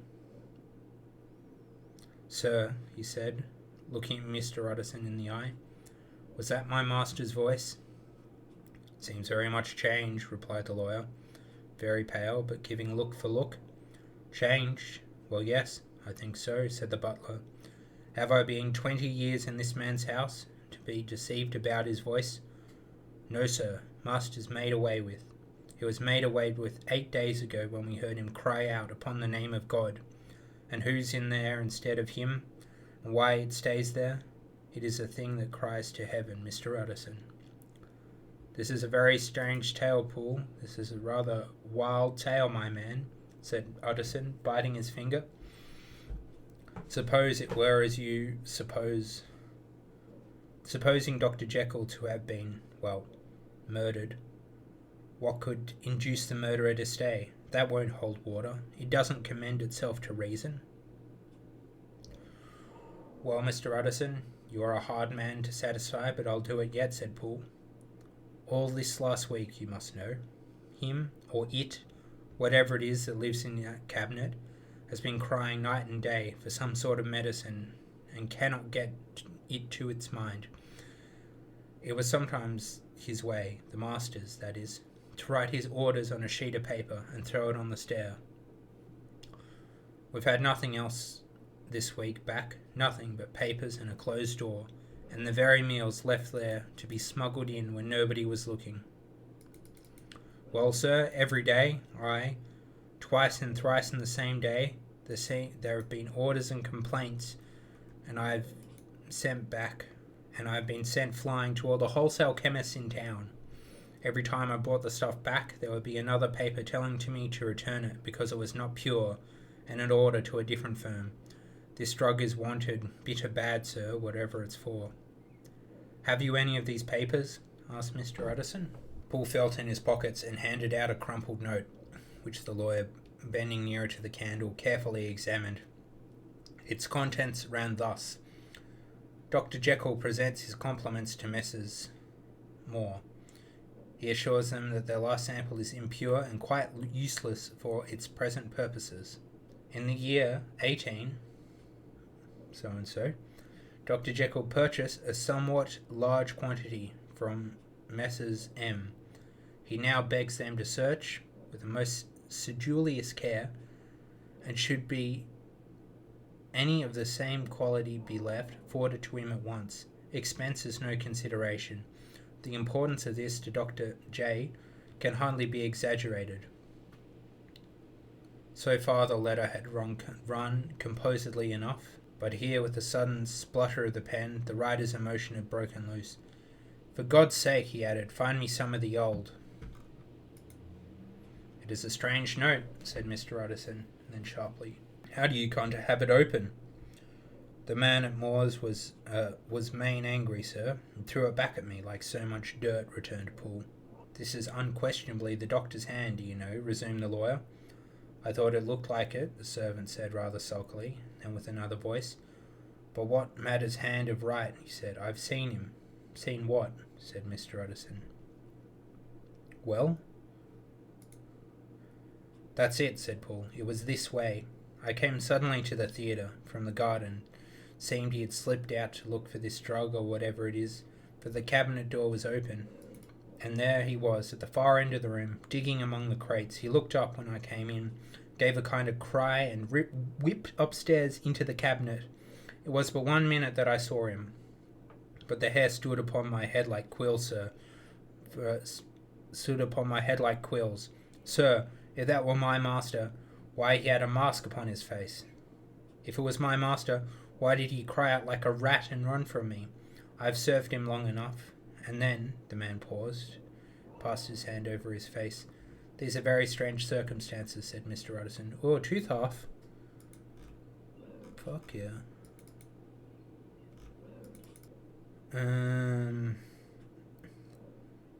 Why did he cry out like a rat and run from me? I have served him long enough. The man paused, hand over his face. These are all very strange circumstances, said Mr. Utterson. But I think I begin to see daylight. Your master, Poole, is plainly seized with one of those maladies that both torture and deform the sufferer. Hence, for aught I know, the alteration of his voice, hence the mask and avoidance of his friends, his eagerness to find the drug by means of which the poor soul retains some hope of ultimate recovery. God grant that he may not be received. There is my explanation. It is sad enough, Poole. Aye, and appalling to consider, but it is plain, natural, hangs well together, and delivers us from exorbitant alarms. Sir, said the butler, turning a sort of mottled pallor, that thing was not my master. And there's the truth. My master, he here looked around and began to whisper, is a tall, fine-built man, and this was more of a dwarf, Utterson. Utterson attempted to protest. Oh, sir, cried Poole, do you think I not know my master after 20 years? Do you think I do not know where his head comes to in the cabinet door, where I saw him every morning of my life? No, sir, that thing in the mask was never Dr. Jekyll. Loop half of key. Oh, that would have been so fucking nice if I got 2 teeth in a row. God knows what it was, but it was never Dr. Jekyll, and it was the belief in my heart of hearts there was murder done. Poole, replied the lawyer, if you say that, it will become my duty to make certain. Much as I desire to spare your master's feelings, much as I am puzzled by this note, which seems to prove him still be alive, I shall consider it my duty to break in that door." "Aye, Mr. Utterson, that's talking," cried the butler. "And now comes the second question," resumed Utterson. "Who is going to do it?" "Why, you and me, sir." That was the undaunted reply. "That's very well said," returned the lawyer. "And what comes of it, I shall make it my business that you are no loser. There is an axe in the theatre," continued Paul, "and you might take it to the kitchen, and you might take the kitchen poker for yourself." The lawyer took that rude but weighty instrument into his hand and balanced it. "Do you know, Paul," he said, looking up, "that you and I are about to place ourselves in a position of some peril?" "You may say so, sir, indeed," returned the butler. "It is well then that we should be frank. We both think more than we have said. Let us make a clean breast. This masked figure that you saw, did you recognize it, sir?" "Well, sir, it went so quick. The creature was so doubled up that I could hardly swear to that," was the answer. "But you mean, was it Mr. Hyde?" "Why, yes, I think it was. You see, it was much of the same bigness, it had the same quick, lighty way with it. And then, who else could have got in by the back laboratory door? You have not forgotten, sir, that at the time the murderer, he still had the key. Still had the key with him? But that's not all. I don't know, Mr. Utterson, if you had ever met this Mr. Hyde." "Yes," said the lawyer. "I once spoke with him." "Then you must know as well as the rest of us that there was something queer about that gentleman, something that gave a man a turn. I don't rightly how to say it, sir, beyond this, that you felt it in your marrow, kind of cold and thin." "I own felt something of what you describe," said Mr. Utterson. "Quite so, sir," returned Poole. "Well then, that masked thing, like a monkey, jumped among the chemicals and whipped up into the cabinet, went down my spine like ice. Oh, I know it's not evidence, Mr. Utterson. I'm book-learned enough for that, but a man has his feelings, and I give you my Bible word for it, it was Mr. Hyde." "Aye, aye," said the lawyer. "My fears incline to the same point. Evil, I fear. Founded, evil was sure to come of that connection. Aye, truly I believe you. Poor Harry is killed, and I believe his murderer, for what purpose, God alone can tell, is still lurking in his victim's rooms. Well, let our name be vengeance. Call Bradshaw." The footman came at the summons, very white and nervous. "Pull yourself together, Bradshaw," said the lawyer. "This suspense, I know, is telling upon all of you, but it is now our intention to make an end of it. Paul here and I are going to force our way into the cabinet. If all is well, my shoulders are broad enough to bear the blame. Meanwhile, lest anything should really be amiss, or any malefactor seek to escape by the back, you and the boy must go around the corner with a good pair of sticks, take your post at the laboratory door. We give you 10 minutes to get to your stations." As Bradshaw left, the lawyer looked at his watch. "And now, Poole, let us get to ours," he said, and taking the poker under his arm, led the way to the yard. The scud had banked over the moon. It was now quite dark. The wind, which only broke in puffs and draughts to that deep well of buildings, tossed the light of the candle to and fro about their steps until they came to the shelter of the theatre, where they sat down silently to wait. London hummed solemnly all around, but nearer at hand, the stillness was only broken by the sounds of footfall moving to and fro along the cabinet wall. "So we'll walk all day, sir," whispered Poole.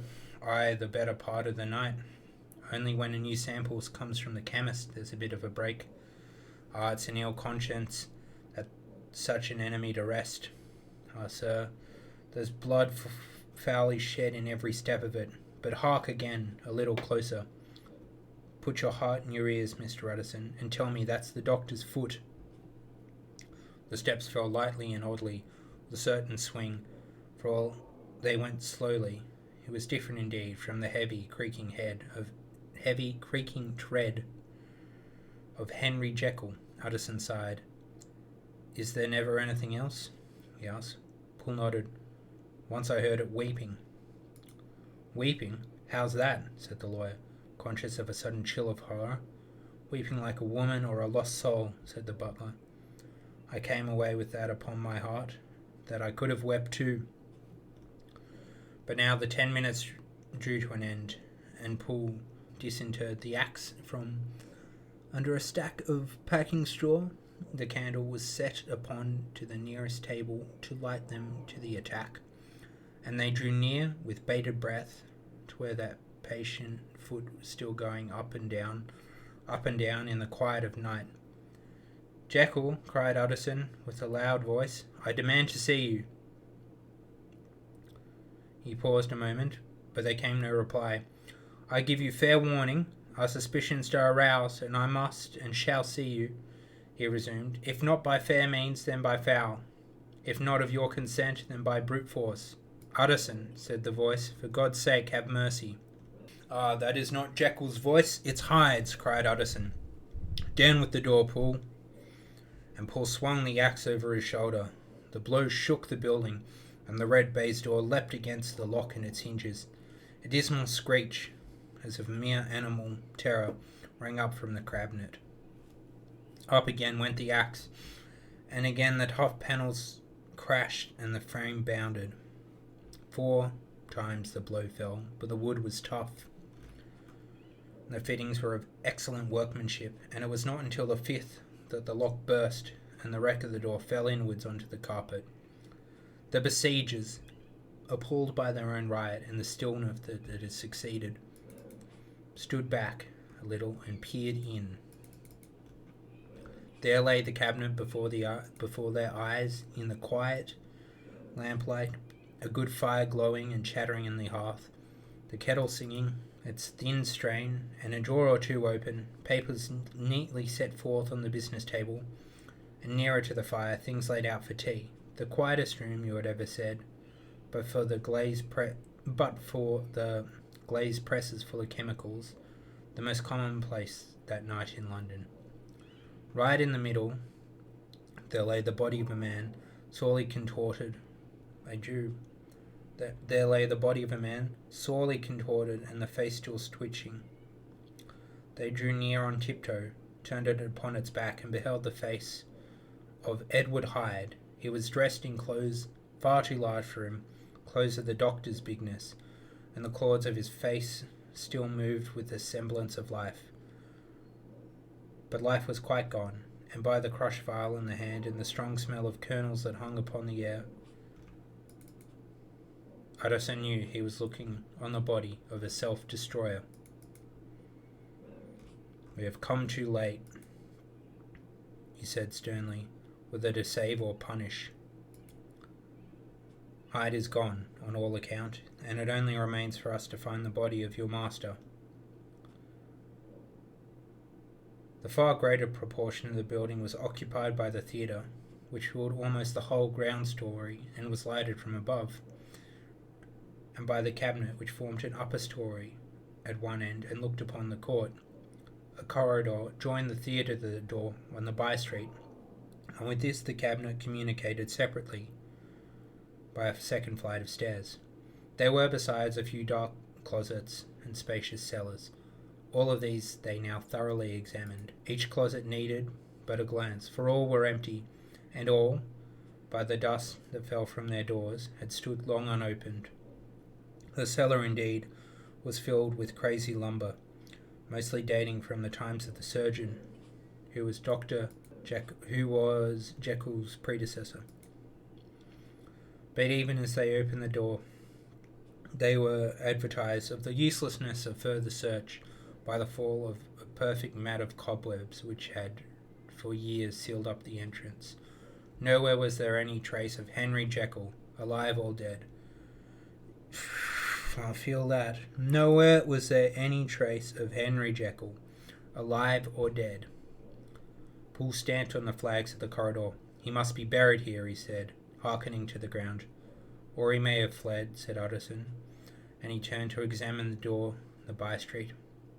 It was locked, and lying near on the flags they found the key, already stained with rust. "This does not look like use," observed the lawyer. "Use," echoed Poole. "Do you not see, sir? It is broken, much as if a man had stamped on it." "Aye," continued Utterson, "the fractures too are rusty." The two men looked at each other with a scare. "This is beyond me, Poole," said the lawyer. "Let us go back to the cabinet." They mounted the stair in silence, and still with an occasional awestruck glance at the dead body, proceeded more thoroughly to examine the contents of the cabinet. At one table there were traces of chemical work, various measured heaps of some white salt being laid on glass saucers, as though for an experiment, which the unhappy man had been prevented. "This is the same drug that I was always bringing him," said Poole, and even as he spoke, the kettle with startling noise boiled over. This brought them to the fireside, where the easy chair was drawn cosily up, and the tea thing stood ready to the sitter's elbow, the very sugar in the cup. There were several books on a shelf. One lay beside the tea things open, and Utterson was amazed to find a copy of a pious work for which Dr Jekyll had several times expressed great esteem, annotated in his own hand, with startling blasphemies. Next, in the course of their review of the chamber, the searchers came to the cheval glass, into whose depths they looked with involuntary horror, but it was so turned as to show them nothing but for the rosy glow playing on the roof, the fire sparkling into 100 repetitions along the greys front of the presses, and their own pale, fearful countenance stooping to look in. "This glass has seen some strange things, sir," whispered Poole. "And surely none stranger than itself," echoed the lawyer in the same tones. "For what did Jekyll," he caught himself the word and started conquering his weakness, "what could Jekyll want with it?" "You may say that," said Poole. Next they turned to the business table. On the desk, among the neat array of papers, a large envelope was uppermost and bore, in the doctor's hand, the name of Mr. Utterson. The lawyer unsealed it, and several enclosures fell to the floor. The first was a will, drawn in the same eccentric terms as the one which he had returned 6 months before, to serve as a testament in the case and death. Same eccentric terms as the one he had turned 6 months before, to serve as a testament in case of death, and as a deed of gift in case of disappearance. But in place of the name Edward Hyde, the lawyer, with indescribable amazement, read the name of Gabriel John Utterson. He looked at Poole, and then back at the paper, and last of all at the dead malefactor stretched upon the carpet. "My head goes around," he said. "He has been all the days in this possession. He had no cause to like me. He must have raged to see himself displaced, and he has not destroyed the document." He caught up the next paper. It was a brief note in the doctor's hands, dated at the top. "Oh, Poole," the lawyer cried, "he was alive and here this day. He cannot have been disposed of in so short space. He must still be alive. He must have fled. And then, why fled, and how? And in that case, can we venture to declare this suicide? Oh, we must be careful. I can foresee that we may yet involve your master in some dire catastrophe." "Why don't you read it, sir?" asked Poole. "Because I fear," replied the lawyer solemnly. "God grant I have no cause for it." And with that he brought the paper to his eyes, and read as follows. "My dear Utterson, when this shall fall into your hands, I shall have disappeared. Under what circumstances I have not the penetration to foresee, but my instinct and all the circumstances of my nameless situation tell me that the end is sure and must be early. Go then, and read first the narrative which Lanyon warned me he was to place in your hands, and if you care to hear more, turn to the confession of your unworthy and unhappy friend, Henry Jekyll." "There was a third enclosure?" asked Utterson. "Yes, sir," said Poole, and he gave into his hands a considerable packet, sealed in several places. The lawyer put it in his pocket. I would say nothing of this paper. If your master has fled or is dead, we may at least save his credit. It is now 10. I must go home and read these documents in quiet, but I will be back before midnight. We will then send for the police. They went out, locking the door of the theatre behind them, and Otterson once more, leaving the servants gathered about the fire, the hall, trudged back to his office to read the two narratives in which this mystery was now to be explained. So, Dr. Lanyon's narrative. On the 9th of January, now 4 days ago, I received by the evening delivery a registered envelope addressed in the hand of my colleague and old school companion, Henry Jekyll. I was a good deal surprised by this, for we were by no means in the habit of correspondence. I had seen the man, dined with him indeed, the night before, and I could imagine nothing in our intercourse that should justify the formality of registration. The contents increased my wonder, for this is how the letter ran. 10th December, 18. So-and-so. Dear Lanyon, you're one of my oldest friends, and although we may have differed at times on scientific questions, I cannot remember, at least on my side, any break in our affection. There was never a day when, if you had said to me, Jekyll, my life, my honour, my reason depend upon you, I would not have sacrificed my left hand to help you. Lanyon, my life, my honour, my reason are all at your mercy. If you fail me, tonight I am lost. You might suppose, after this preface, that I am going to ask you for something dishonourable to grant. Judge for yourself. I want to postpone all other engagements for tonight, I want you to postpone all other engagements for tonight, even if you were summoned to the bedside chamber of an emperor to take a cab, unless your carriage should actually be at the door, and with this letter in your hand for consultation, to drive straight to my house. Poole, my butler, has his orders. You will find him waiting your arrival with a locksmith. The door of my cabinet is then to be forced, and you are to go in alone, to open the glaze pressed, letter E on the left hand, breaking the lock, if it is shut, and to draw out, with all its contents as they stand, the fourth drawer from the top, or, which is the same thing, the third from the bottom. In my extreme distress of mind, I have a morbid fear of misdirecting you, but even if I am in error, you may know the right drawer by its contents, some powders, a file, and a paper book. This drawer I beg of you, carry back with you to Cavendish Square exactly as it stands. That is the first part of the service. Now for the second. You should be back, if you set out at once upon the receipt of this, long before midnight, but I will leave you that amount of margin, not only in the fear of one of those obstacles that can neither be prevented nor foreseen, but because an hour when your servants are in bed is to be preferred for what will remain to do.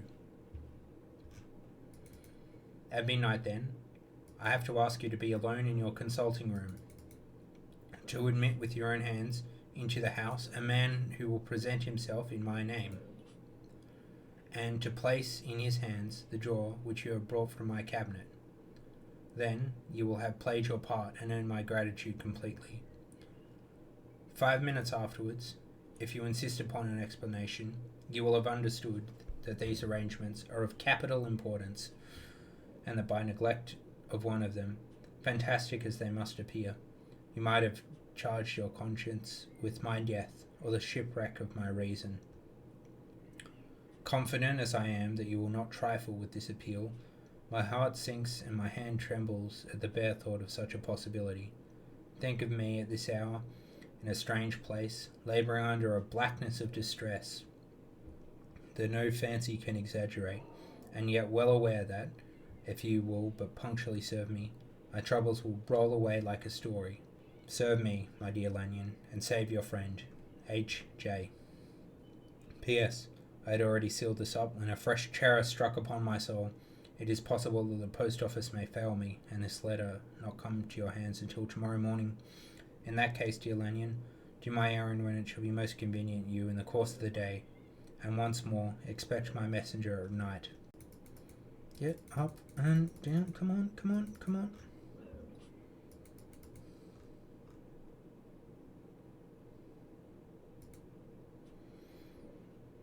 And expect my messenger at midnight.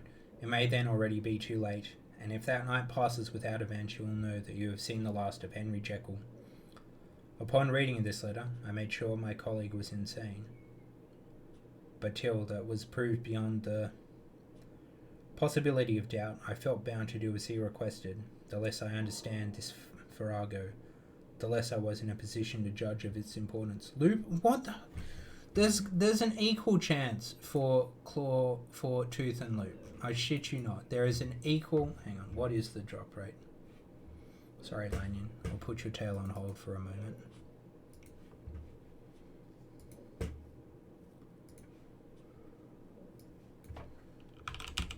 OSRS Gorak.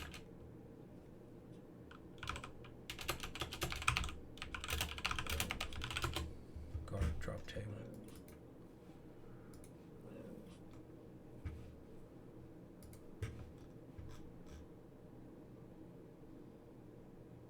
Yeah, it's both out of, if you're wearing the Ring of Wealth, it's both out of 1. Loop half of key, 1 out of 65. Tooth half of key, 1 out of 65. So it's equal odds. God, it's like fucking hitting red 10 times in a row. Well, not quite 10. 5 times in a row. Anyway, upon reading of this letter, I made sure my colleague was in danger, but till that was of much more importance.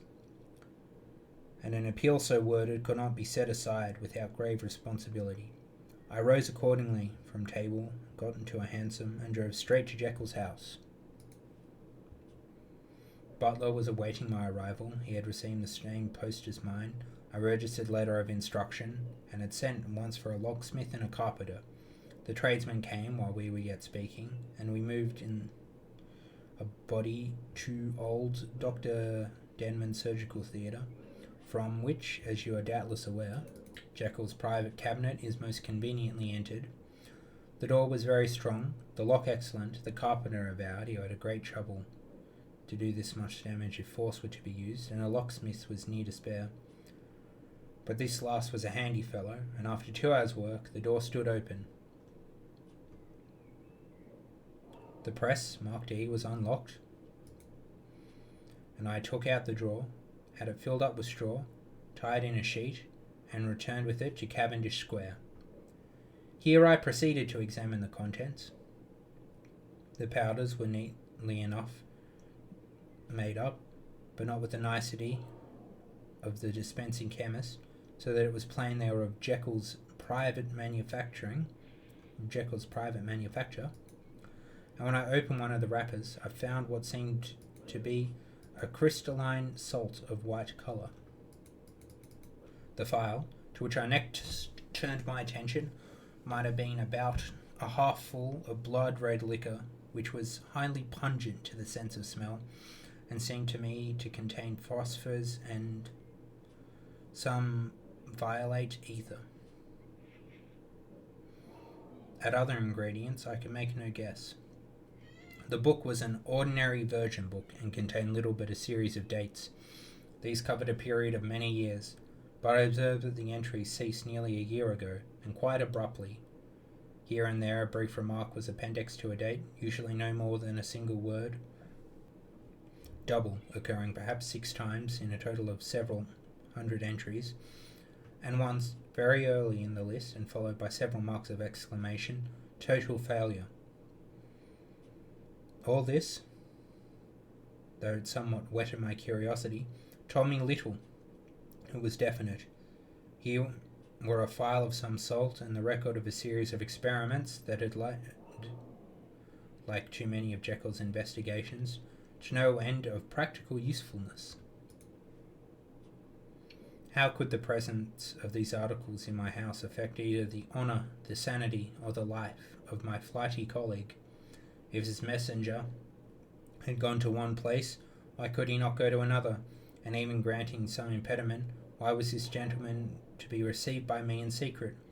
The more I reflected, the more I grew convinced that I was dealing with a case of cerebral disease, and though I dismissed my servants to bed, I loaded an odd revolver that I might be found in some posture of self-defence.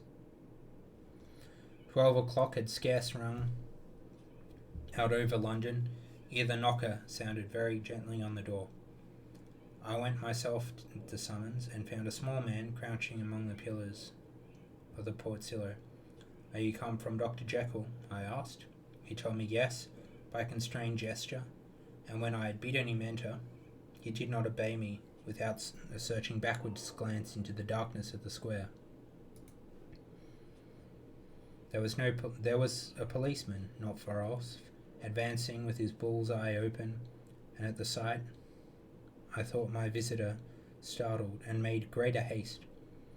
The particular struck me, I confess, disagreeably, and I followed him into the bright light of the consulting room. I kept my hand ready on my weapon.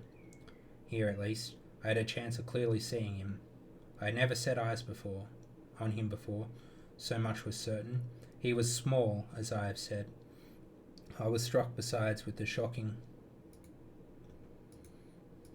expression of his face, with what remarkable combination of great muscular activity and great apparent debility of constitution, and last but not least with the odd apparent debility, with the odd subjective disturbance caused by his neighbourhood. This bore some resemblance to incipient rigour, and was accompanied by a masked sinking of the pulse.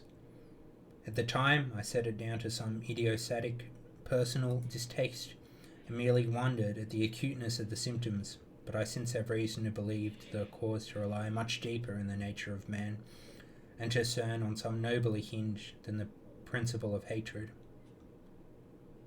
This person, who had thus, from the first moment of his entrance, struck me in what I can only describe as a disgustful curiosity, was dressed in a fashion that would have made ordinary person laughable. His clothes, that is to say, although they were of rich and sober fabric, were enormously too large for him, in every measurement, the trousers hanging on his legs and rolled up to keep them from the ground, the waist of the coat below his haunches, and the collar spawning wide upon his shoulders. Strange to relate, this ludicrous accoutrement was far from moving me to laughter, rather as there was something abnormal and misbegotten in the very essence of the creature that now faced me.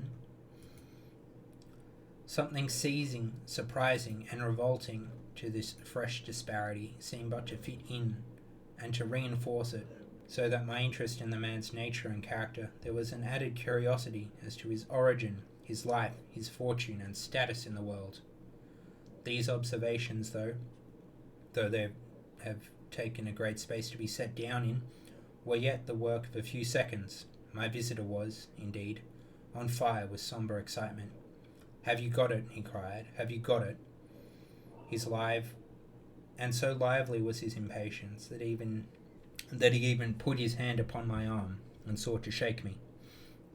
I put him back, conscious at his touch of a certain icy pang along my blood. "Come, sir," said I, "you forget that I have not yet had the pleasure of your acquaintance. Be seated, if you please." And I showed him an example, and sat myself in my customary seat, and with as fair imitation of my ordinary manner to a patient, at the lateness of the hour, the nature of my preoccupations, and the horror my visitor would suffer me to muster. "I beg your pardon, Dr. Lanyon," he replied civilly enough. "What you say is very well founded, and my impatience has shown its heels to my politeness. I come here at the instance of your colleague, Dr. Henry Jekyll, on a piece of business of some moment, and I understood," he paused and put his hand to his throat, "that I could not see, in spite of his collected manner, that he was wrestling against the approaches of the hysteriot. I understood a draw." But here I took pity on my visitor's suspense, and perhaps on my own growing curiosity. "There it is, sir," said I, pointing to a drawer, where it lay on the floor behind a table, still covered with the sheet. He sprang to it, then paused and laid his hand upon his heart. I could see his teeth grate with convulsive action of his jaws, and his face was so ghastly to see that I grew alarmed for both his life and reason. "Compose yourself," said I. He turned a dreadful smile to me, and, as with the decision of despair, plucked away the sheet. At the sight of the contents, he uttered a loud sob of such immense relief that I sat petrified, and the next moment, in a voice that was already fairly well under control, "Have you a graduated glass?" he asked. I rose from my place with something of an effort and gave to him what he asked. He thanked me with a smiling nod, measured out a few minims of the red tincture, and added one of the powders. The mixture, which was at first of a reddish hue, began, in proportions as the crystal melted, to brighten in colour, to effervesce audibly, and to throw off small fumes of vapour. Suddenly, at the same moment, evolution ceased, and the compound changed into a dark purple, which faded again, more slowly, to watery green. My visitor, who had watched this metamorphosis with a keen eye, smiled and set down the glass upon the table, and then turned upon me with an air of scrutiny. "And now," said he, "to settle what remains. Will you be wise? Will you be guided? Will you suffer me to take this glass in my hand and go forth from your house without further parley? Or has the greed of curiosity too much command of you? Think before you answer, for it shall be done as you decide, and as you decide, shall be left as you were before, neither richer nor wiser, unless the sense of service rendered to a man in mortal distress may be counted as a kind of riches of the soul. Or, if you shall so prefer to choose, a new province of knowledge and new avenues to fame and power shall be laid open to you, here in this room, upon the instant, and your sight shall be blasted by a prodigy to stagger the unbelief of Satan." "Sir," said I, affecting a coolness that I was far from truly possessing, "you speak enigmas, and you will perhaps not wonder that I hear you with no very strong impression of belief, but I have gone too far in the way of the inexplicable services to pause before I see the end." "It is well," replied my visitor. "Lanyon, you remember your vows. What follows is under the seal of our profession. And now, you who have so long been bound to the most narrow and material views, you have denied the virtue of transcendental medicine, you who have derided your superiors, behold!" He put the glass to his lips and drank. At one gulp, a cry followed. He reeled, staggered, clutched at the table, and held on, staring with injected eyes, grasping with open mouth. And as I looked, there came, I thought, a change. He seemed to swell of his face, and became suddenly black, and the features seemed to melt and alter. The next moment, I had sprung to my feet and leapt back against the wall, my arms raised to shield me from the prodigy, my mind submerged in terror. "Oh God!" I screamed. "Oh God!" again and again, for before my eyes, pale and shaken, half fainting, groping before him with his hands, like a man restored from death, there stood Henry Jekyll. What he told me in the next hour, I cannot bring my mind to set on paper. I saw what I saw, heard what I heard, and my soul sickened at it. And yet now, when that sight is faded from my eyes, I ask myself if I believe it, and I cannot answer. My life is shaken to its roots. Sleep has left me. The deadliest terror sits by me at all hours of the day and night, and I feel that my days are numbered, and that I must die, and yet I shall die incredulous. As for the mortal turpitude that man unveiled to me, even with tears of penitence, I cannot, even in memory, dwell on it without a start of horror. I will say but one thing, Utterson, and that, if you can bring your mind to credit it, will be more than enough. The creature who crept into my house that night was, on Jekyll's own confession, known by the name of Hyde, and hunted for in every corner of the land. as the murderer of Carew. Signed, Haste Lanyon. End of chapter. Henry Jekyll's full statement of the case. I was born in the year 18 so-and-so to a large fortune, endowed by excitement, inclined by nature to industry, fond of the respect of the wise and good among my fellow men, and thus might have been supposed with every guarantee of an honourable and distinguished future. Indeed, the worst of my faults was a certain impatient gaiety of disposition, such as has made the happiness of many, but such as I found it hard to reconcile with my imperious desire to carry my head high, and to wear a more than commonly grave countenance before the public. Hence it became about that I concealed my pleasures, and that when I reached years of reflection and began to look around me and take stock of my progress and my position in the world, I stood already committed to a profound duplicity of me. Many a man would have even blazoned such irregularities as I was guilty of, but from the high views I had set before me, I regarded and hid them with an almost morbid sense of shame. It was thus, rather than the exacting nature of my aspirations and any particular degradation in my faults, that made me what I was, and, with an even deeper trench than in the majority of men, severed in me these two provinces of good and ill, which divide and compound man's dual nature. In this case, I was driven to reflect deeply and inveterately on the hard law of life, which lies at the root of religion, and is one of the most plentiful springs of distress. Though so profound a double dealer, I was in no sense a hypocrite. Both sides of me were in dead earnest. I was no more myself when I laid aside restraint and plunged in shame than when I laboured in the eye of day at the furtherance of knowledge, or at the relief of sorrow and suffering. And it chanced that the direction of my scientific studies, which led wholly towards the mystic and the transcendental, reacted and shed a strong light on this consciousness of the perennial war among my members. With every day, and from both sides of my intelligence, the moral and the intellectual, I thus drew steadily nearer to that truth by whose partial discovery I've been doomed to such a dreadful shipwreck. That man is not truly one, but two. I say two because of the state of my own knowledge does not pass beyond that point. Others will follow.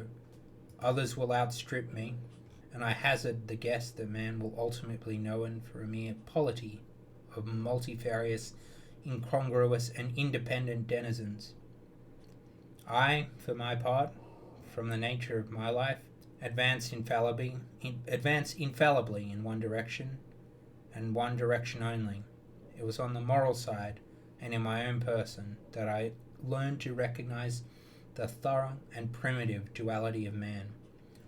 I saw that of the two natures that contended in the field of my consciousness, even if I could rightly be said to be either, it was only because I was radically both, and from an early date, even before the course of my scientific discoveries had begun to suggest the most naked possibility of such a miracle, I learnt to dwell with pleasure, as a beloved daydream, on the thought of the separation of these elements. If each, I told myself, could be housed in separate identities, life would be relieved of all that was unbearable. The unjust might go his way, delivered from the aspirations and the remorse of his more upright twin, and the just could walk steadfastly and securely on his upward path, doing the good things in which he found pleasure, and no longer exposed to disgrace and penitence by the hands of this extraneous evil. It was the curse of mankind that these incongruous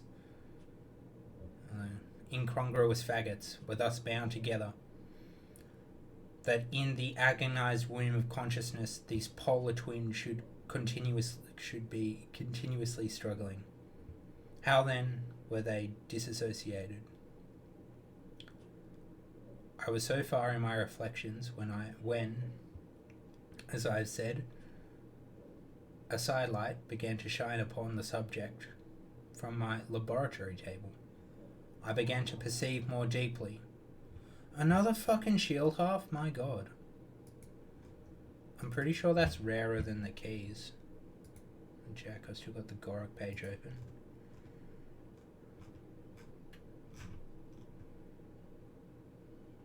Yeah, 1 out of 244. So I should be able... Well, that's just how it goes.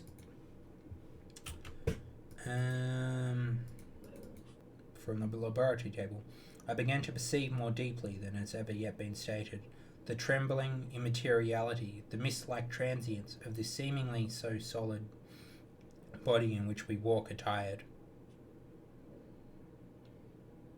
Certain agents I found to have the power to shake and pluck back that fleshy vestment, even as a wind might toss the curtains of a pavilion. For 2 good reasons, I will not enter deeply into this scientific branch of my confession. Firstly, because I have been made to learn that the doom and burthen of our life is bound forever on man's shoulders, and when the attempt is made to cast it off, it but returns upon us with more unfamiliar and more awful pressure. Second, because, as my narrative will make, alas, too evident, my discoveries were incomplete. Enough, then, that I not only recognized my natural body from the mere aura and effluence of certain of the powers that make up my spirit, but mangled to compound a drug by which these powers should be dethroned from their supremacy, and a second form and countenance be substituted, none the less natural to me, because they were the expression and bore the stamp of lower elements in my soul. I hesitated long before I put this theory to test of practice. I knew well that I risked death for any drug that so potently controlled and shook the very fortress of identity might, by the least scruple of an overdose, or at least inopportunity in the moment of exhibition, to utterly blot out that immaterial tabernacle which I looked to as to change. But the temptation of a discovery so singular and profound at last overcame the suggestions of alarm. I had long since prepared my tincture. I purchased at once from a firm of wholesale chemists a large quantity of a particular salt which I knew from my experiments to be the last ingredient required. And late one accursed night, I compounded the elements, watched them boil, and smoke together in the glass. When the ebullition had subsided, with a strong glow of courage, drank the potion. The most racking pang succeeded, a grinding of the bones, deadly nausea, and a horror of the spirit that cannot be exceeded at the hour of birth or death. Then these agonies began to swiftly subside, and I came to myself as if out of a great sickness. There was something strange in my sensations, something indescribably new, and from its very novelty incredibly sweet. I felt younger, lighter, happier in body, with which within I was conscious of a heady recklessness, a current of disordered sensual images running like a mill race in my fancy, a solution of the bonds of obligation, an unknown but not an innocent freedom of the soul. I knew myself, at the first breath of this new life, to be more wicked, tenfold more wicked, sold a slave to my original evil, and the thought in that moment braced and delighted me like wine. I stretched out my hands, exulting in the freshness of these sensations, and in the act I was suddenly aware that I had lost in stature. There was no mirror at that date in my room. That, which stands beside me as I write, was brought here later on, and for the very purpose of these transformations. The night, however, was far from gone into the morning. The morning, black as it was nearly ripe for the conception of the day. The inmates of my house were locked in the most rigorous hours of slumber, and I determined, flushed as I was with hope and triumph, to venture out in my new shape as far as to my bedroom. I crossed the yard, wherein the first constellations looked down upon me. I could have thought with wonder, the first creature of that sort that their sleeping vigilance had yet disclosed to them. I stole through the corridors, a stranger in my own house. Coming to my room, I saw for the first time the appearance of Edward Hyde. I must speak here by theory alone, saying not that which that I know, but that which I suppose to be most probable. The evil side of my nature, to which I had now transferred the stamping efficacy, was less robust and less developed than the good which I had just deposed. Again, in the course of my life, which had been, after all, 9/10 a life of effort, virtue, and control, it had been much less exercised and much less exhausted, and hence, I think, it came about that Edward Hyde was so much smaller, slighter, and younger than Henry Jekyll. Even as good shone upon the countenance of one, evil was written broadly and plainly on the face of the other. Evil, besides, which I must still believe to be the lethal side of man, had left on that body an imprint of deformity and decay. And yet, when I looked upon that ugly idol in the glass, I was conscious of no repugnance, rather a leap of welcome. This, too, was myself. It seemed natural and human. In my eyes it bore a livelier image of the spirit. It seemed more express and single than the imperfect and divided countenance I had hitherto been accustomed to call mine. And in so far I was doubtless right. I have observed that when I wore the semblance of Edward Hyde, none could come near me without at first visible misgivings of the flesh. This, as I take it, was because all human beings, as we met them, are commingled out of good and evil. Edward Hyde alone, in the ranks of mankind, was pure evil. I lingered but a moment at the mirror. The second and most conclusive experiment had yet to be attempted. It yet remained to be seen if I had lost my identity beyond redemption, and must flee before daylight from a house that was no longer mine. And hurrying back to the cabinet, I once more prepared and drank the cup, once more suffered the pangs of dissolution, and came to myself once more with the character, statute, and the face of Henry Jekyll. That night I had come to the fatal crossroads. Had I approached my discovery in a more noble spirit? Had I risked the experiment while under the empire of generous or pious aspirations, or must have been otherwise? And from these agonies of death and birth, I had come forth an angel instead of a fiend. The drug had no discriminating action. I was neither diabolical nor divine, but it shook the doors of the prison house of my disposition, and like the captives of Philippi that stood within ran forth. At that time my virtue slumbered, and my evil, kept awake by ambition, was alert and swift to seize the occasion. And the thing that was projected was Edward Hyde. Hence, although I now had two characters as well as two appearances, one was wholly evil, and the other was still old Henry Jekyll, that congruous compound of whose reformation and improvement I had already learned to despair. The movement was thus wholly towards the worse. Ooh, clue scroll. No, it's too deep. Deep worldy. I'll occasionally chance it if it's like below less than level 20 worldy, where I can just teleport out, but we're not going all the way to the deep worldy, especially not on the first step. Even at that time, I had not conquered my aversions to the dryness of a life of study.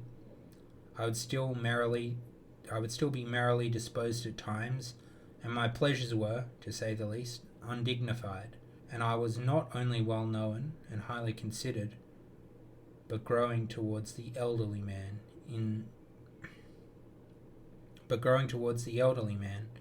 this incoherency of my life was daily growing more unwelcome. It was on this side that my new power tempted me until I fell into slavery. I had but to drink the cup, to doff at once the body of the noted professor, and to assume like a thick cloak that of Edward Hyde. I smiled at the notion. It seemed to me at the time to be humorous, and I made my preparations with most studious care. I took and furnished that house in Soho, to which Hyde was tracked by the police, and engaged as a housekeeper a creature whom I knew to be silent and unscrupulous. On the other side, I announced to my servants that a Mr. Hyde, who I am described, was to have full liberty and power about my house in the square, and to parry mishaps, I even called and made myself a familiar object in my second character. I next drew up the will to which you so much objected, so that if anything befell me in the person of Dr. Jekyll, I could enter that of Mr. Hyde without pecuniary loss.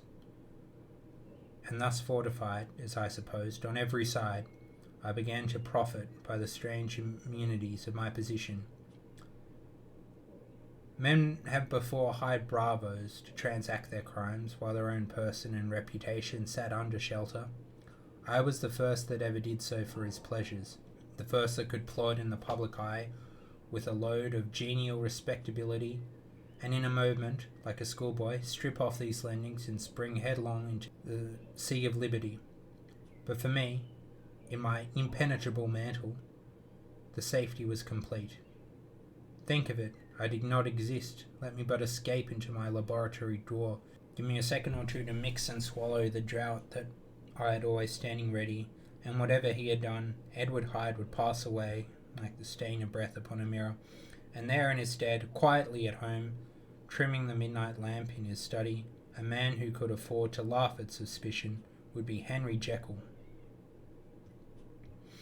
The pleasures, which I made haste to seek in my disguise, were, as I said, undignified. I would scarce use a harder term. But in the hands of Edward Hyde, they soon began to turn towards the monstrous. When I would come back from these excursions, I was often plunged into a kind of wonder at my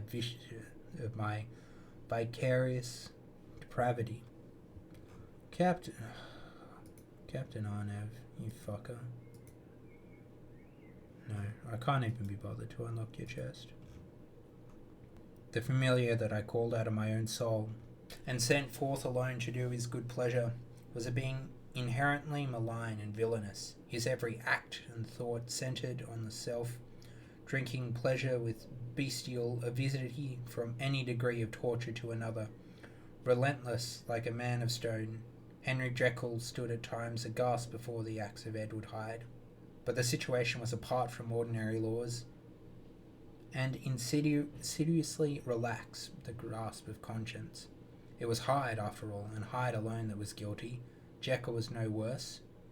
He woke again to his good qualities, seemingly unimpaired, and would even make haste, where it was possible, to undo the evil done by Hyde, and thus his conscience slumbered. Into the details of the infamy at which I thus conceived, for even now I can scarce grant that I committed it, I have no design of entering. I mean but to point out the warnings, and the successive steps with which my chastisement approached.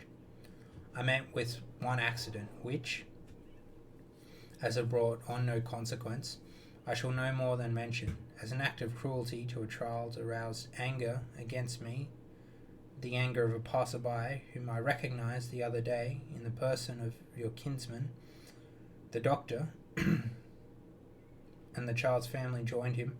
There were moments when I feared for my life, and at last, in order to pacify their too just resentments, Edward Hyde had to bring them to the door and pay them in a cheque drawn in the name of Henry Jekyll.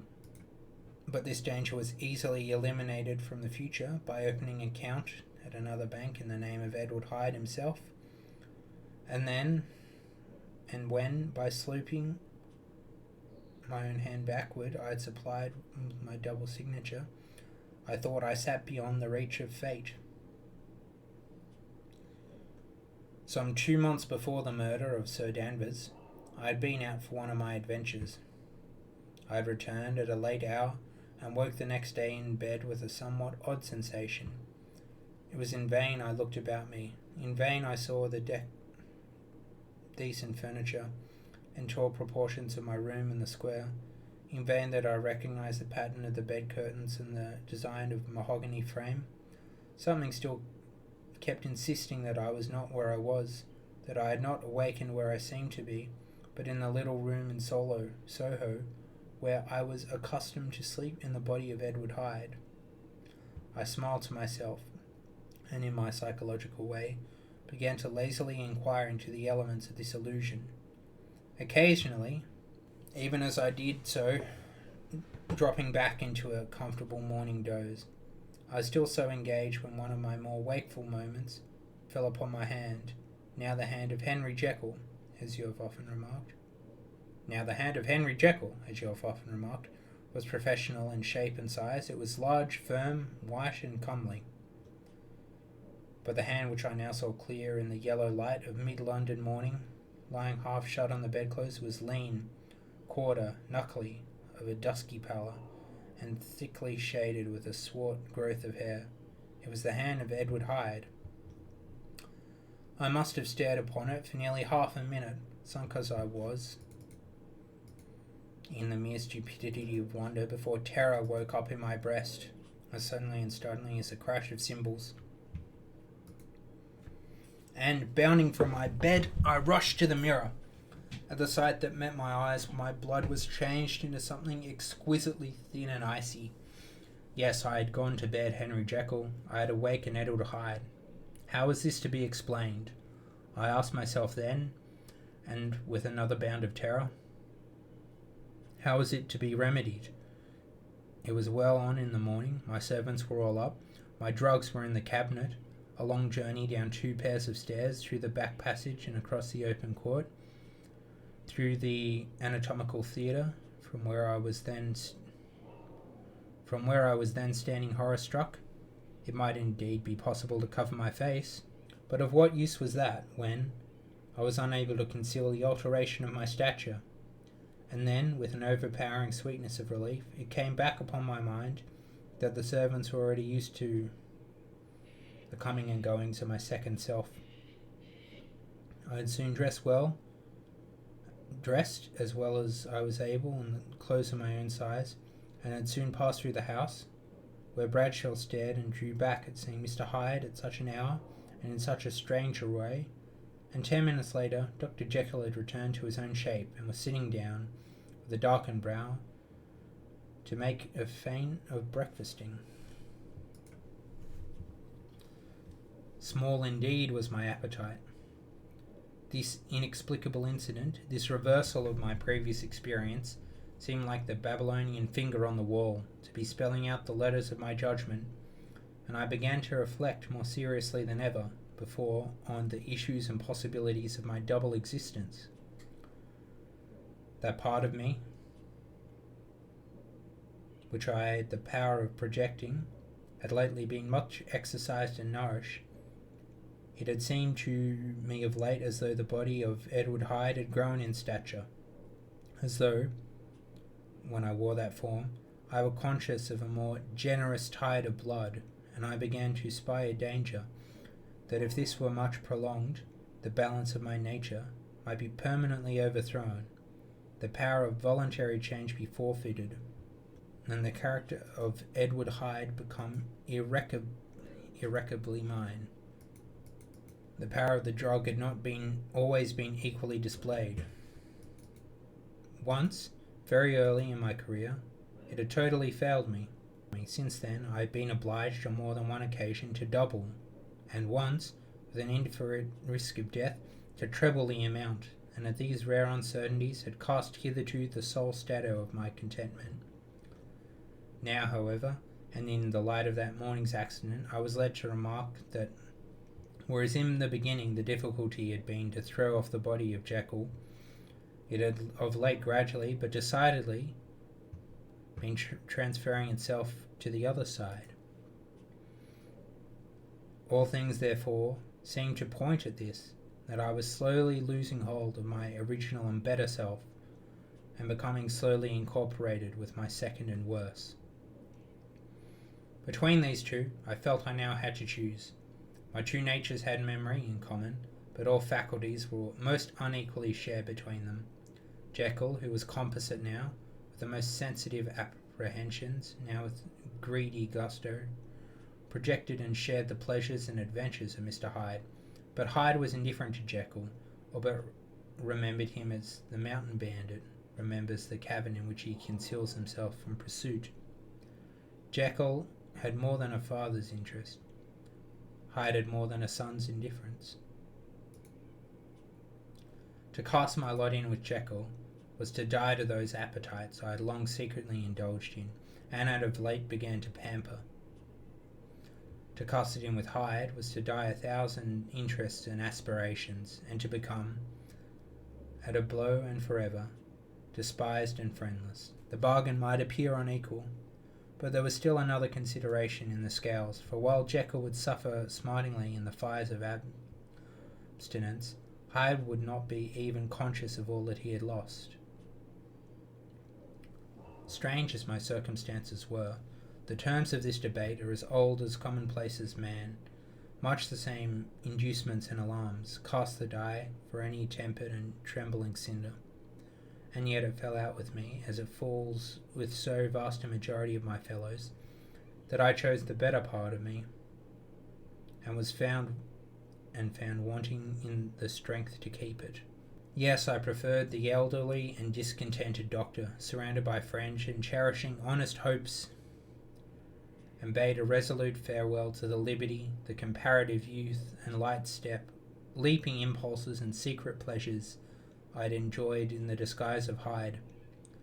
I made this choice perhaps with some unconscious reservation, for I neither gave up my house in Solo, nor destroyed the clothes of Edward Hyde, which still lay ready in my cabinet.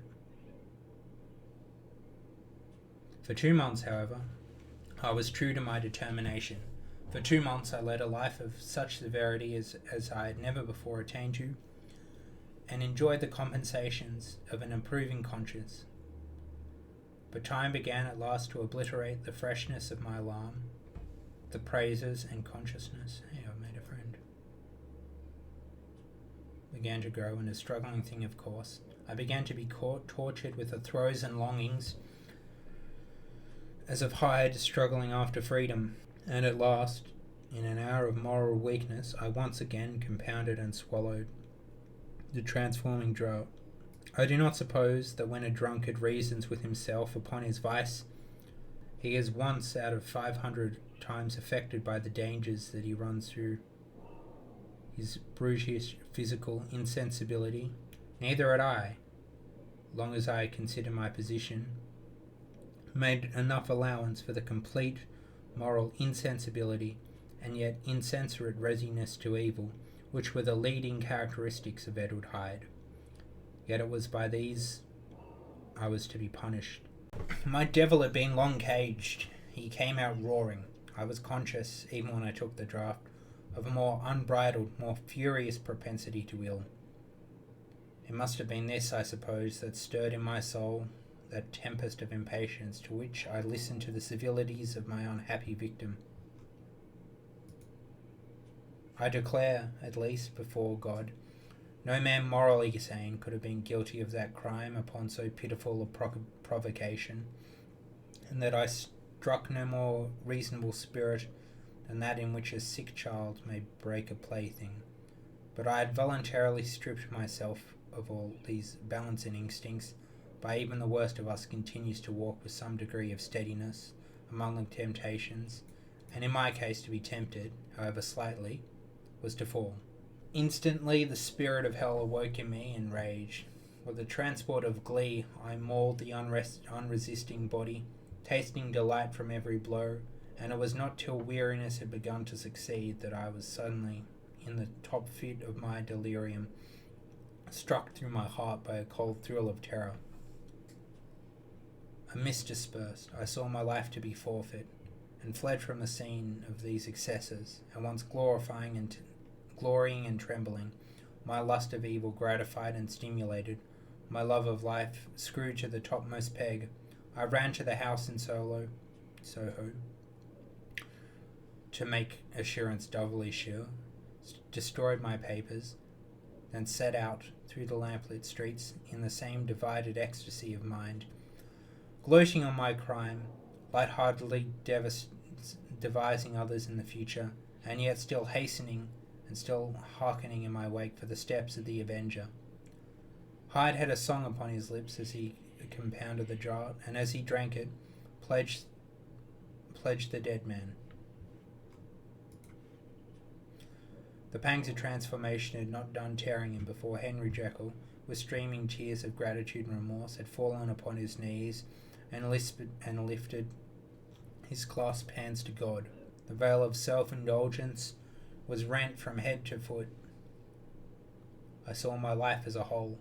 I followed it from the days of childhood, when I had walked with my father's hand through the self-denying toils of my professional life, to arrive again with the same sense of unreality at the damned horrors of the evening.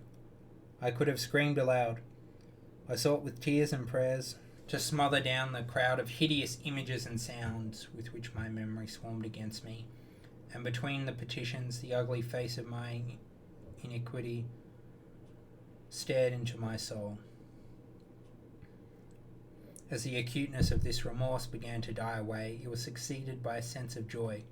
The problem of my conduct was solved. Hyde was thenceforth impossible, whether or not I was now confined to the better part of my existence, and oh, how I rejoiced to think of it. With that willing humility, I embraced anew the restrictions of natural life. With what sincere renunciation I locked away the door by which I had so often gone and come, and ground the key under my heel. The next day came the news that the murder had not been overlooked, and the guilt of Hyde was patent to the world, and that the victim was a man high in public estimation. It was not only a crime, it had been a tragic folly. I think I was glad to know of it. I think I was glad to have my better impulses thus buttressed and guarded by the terrors of the scaffold. Jekyll was now my city of refuge, but let Hyde peep out an instant, and the hands of all men would be raised to take and slay him. I resolved in my future conduct to redeem the past, and I can say with honesty that my resolve was fruitful of some good. You know yourself how earnestly, and in the last months of the year, I laboured to relieve stress of suffering. You know that much I was done for others, and that the days passed quietly, almost happily for myself. Nor can I truly say that I wearied of this beneficent and innocent life. I think instead that I daily enjoyed it more completely, but I was still cursed with my duality of purpose, and as the first edge of my penitence wore off, the lower side of me, not so long indulged, so recently chained down, began to growl for license. Not that I dreamed of resuscitating Hyde. The bare idea of that would startle me to frenzy. No, it was my own person that I was once more tempted to trifle with my conscience, and it was as an ordinary secret sinner that I at last befell the assaults of temptation. There comes to an end of all things. The most capricious measure is filled at least, and the brief condensation to my evil finally destroyed the balance of my soul, and yet I was not alarmed. The fall seemed natural, like a return to old days before I had made my discovery. It was a fine, clear January, wet underfoot, where the frost had melted, but clouds overhead, and the Regent's Park was full of winter chirping, sweet with spring odours. I sat in the sun on a bench, the animal within me licking the chops of memory, the spiritual side a little doused, and promising subsequent penitence, but not yet moved to begin. After all, I reflected, I was like my neighbours, and then I smiled, comparing myself with other men, comparing my active goodwill with the lazy cruelty of their neglect, and at the very moment of that vainglorious thought, a qualm came over me, a horrid nausea, and the most deadly shuddering. These passed away and left me faint, and then, as in its turn faintness subsided, I began to be aware of a change in the temper of my thoughts, a greater boldness, a contempt of danger, a solution of the bonds of obligation. I looked down, my clothes hung formlessly on my shrunken limbs, the hand that lay before my knee was corded and hairy. I was once more Edward Hyde. A moment before I had been safe, of all men's respect, wealthy, beloved, the cloth layering me in the dining room at home, all gone. Now I was the common quarry of mankind, hunted, houseless, and a known murderer, thrall to gallows. My reason wavered, but it did not fail me entirely. I more than once observed that in my second character my faculties seemed sharpened to a point and my spirits more tensely elastic. Thus it came about that where Jekyll perhaps might have succumbed, Hyde rose to the importance of the moment. My drugs were in one of the presses of my cabinet. How was I to reach them? That was the problem. Crushing the temples in my hands, I set myself to solve. The laboratory door had closed. If I sought to enter by my house, my own servants would consign me to the gallows. I saw I must employ another hand. I thought of Lanyon. How was he to be reached? How persuaded? Supposing I escaped capture in the streets, how was I to make my way into his presence? And how should I, an unknown and displeasing visitor, prevail on the famous physician to rifle the study of his colleague, Dr Jekyll? Then I remembered that of my original character. One part remained to me. I could write my own hand, and once I had conceived that kindling spark, the way I must follow became lightened up from end to end. Thereupon, I arranged my clothes as best I could, summoning a passing hansom, drove to a hotel on Portland Street, the name of which I chanced to remember. At my appearance, which was indeed comical enough, however tragic a fate these garments covered, the driver could not conceal his mirth. I garnished my teeth upon him with a gust of devilish fury, and the smile withered from his face. Happily for him, yet more happily for myself. For another instant I had certainly dragged him from his perch. At the inn, I entered and looked about me with so much a black countenance as made the attendants tremble. Not a look did they exchange in my presence, but obsequiously took my orders and led me to a private room, and brought me wherewithal to write. Hyde in danger of his life was a creature new to me, shaken with inordinate anger, strung to the pitch of murder, lusting to inflict pain.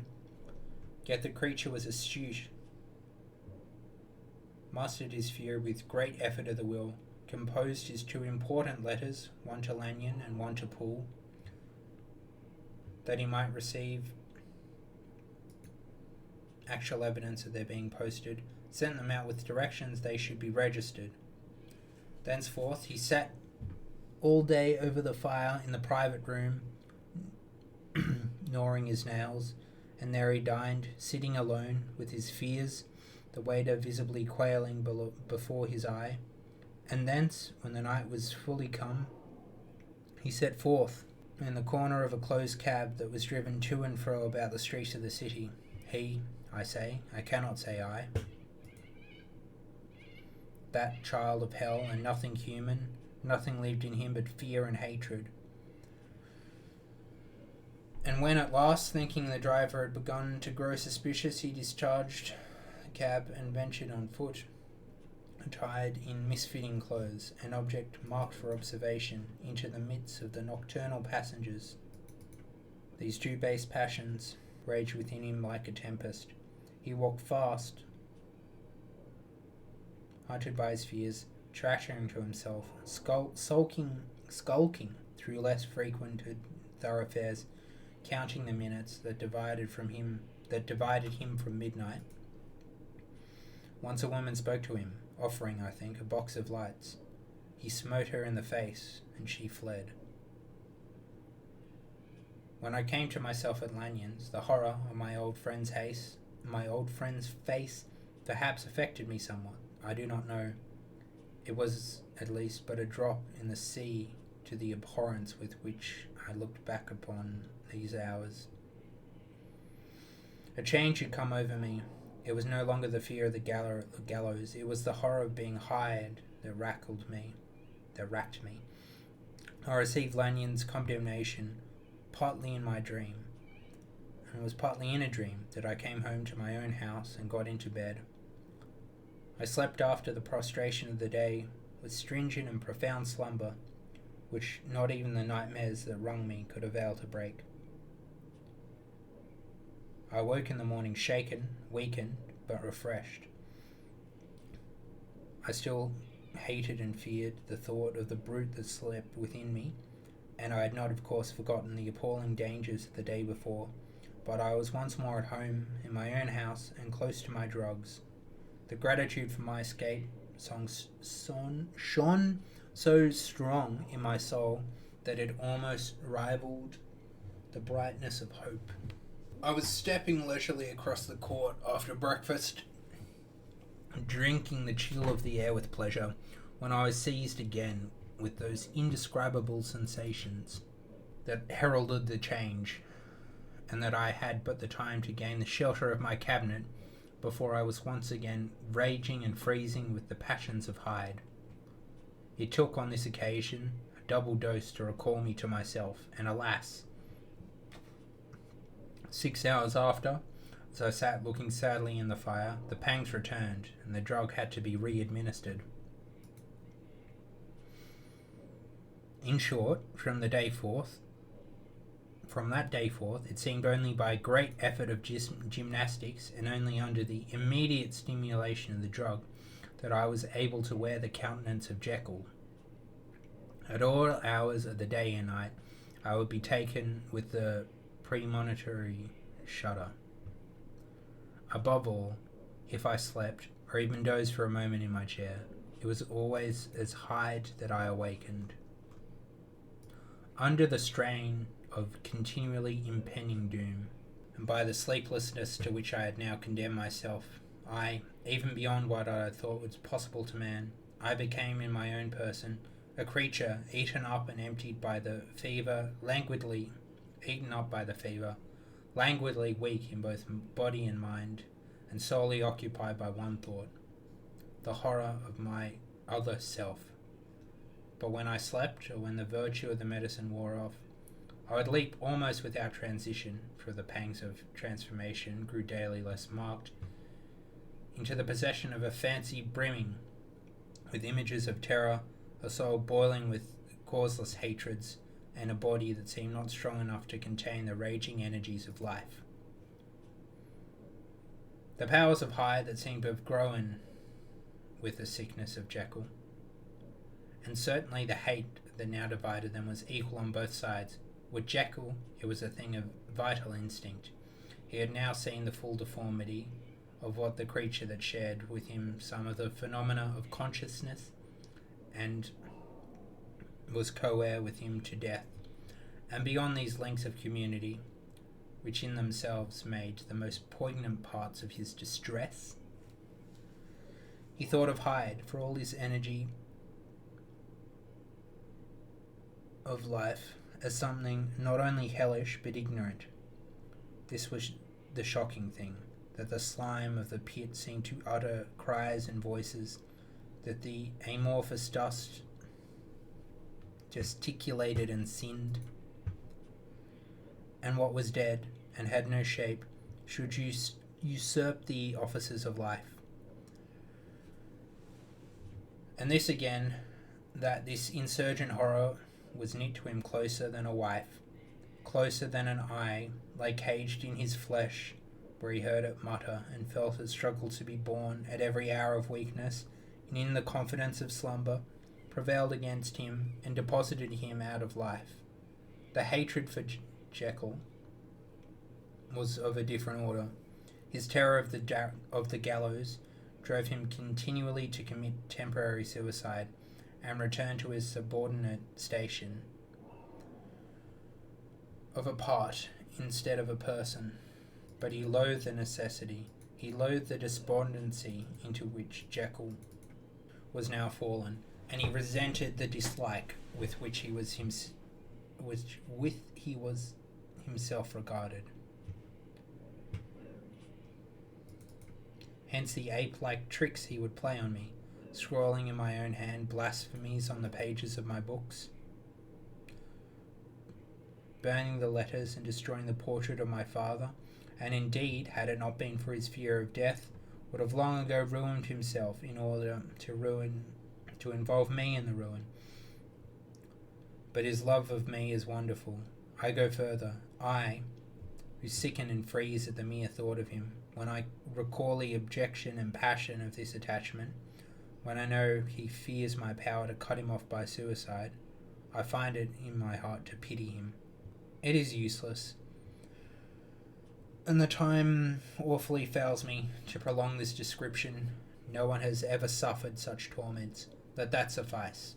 And yet, even to these, habit brought not alleviation, but a certain callousness of soul, a certain acquiescence of despair, and my punishment might have gone on for years, but for the last calamity which has now fallen, and which has now finally severed me from my own face and nature, my provision of the salt, which had never been renewed since the date of the first experiment, began to run low. I set out for a fresh supply and mixed the draught. The evolution followed, and the first change of colour, not the second, I drank it, and it was without efficiency. You will learn from Poole how I have had London ransacked. It was in vain, and I am now persuaded that my first supply was impure, and it was that unknown impurity which lent the efficacy of the draught. About a week has passed, and I am now finishing this statement under the influence of the last of the old powders.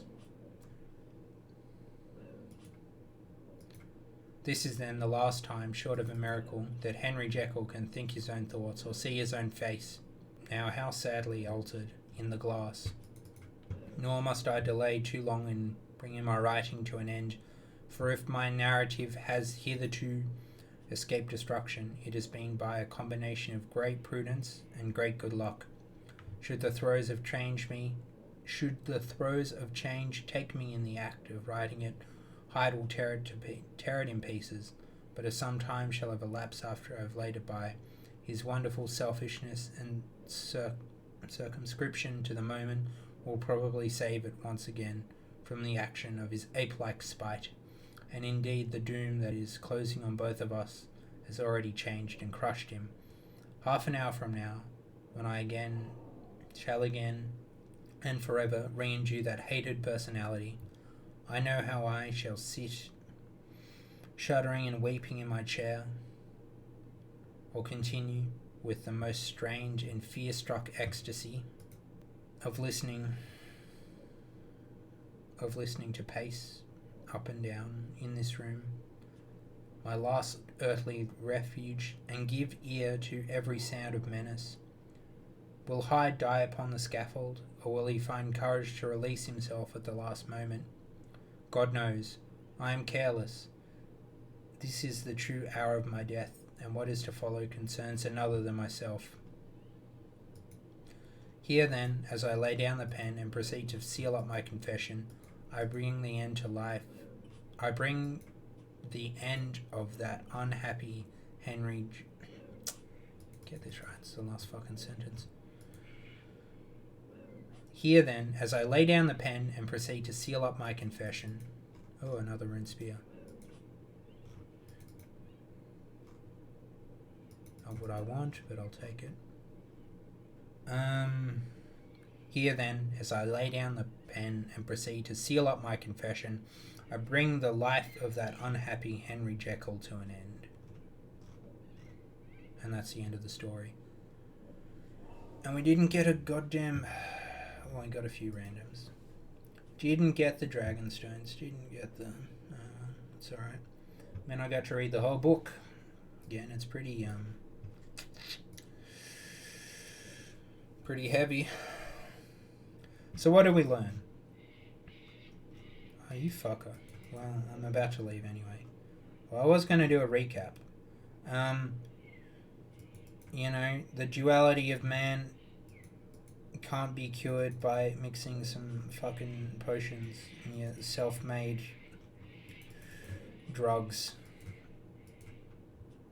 Trying to force that separation through unnatural means rather than find a holistic way to reconcile the two separate aspects of your character is going to lead to unavoidable destruction. It's a good moral. I mean, one reason it's endured, I think, apart from the way it's written, is just that, I mean, as it says in the writing, most people can, all people really, can relate to having to wear different faces depending on the circumstance. What we really learn is that the game fucking loved loop halfers a lot more than teeth. I'll tell you that much.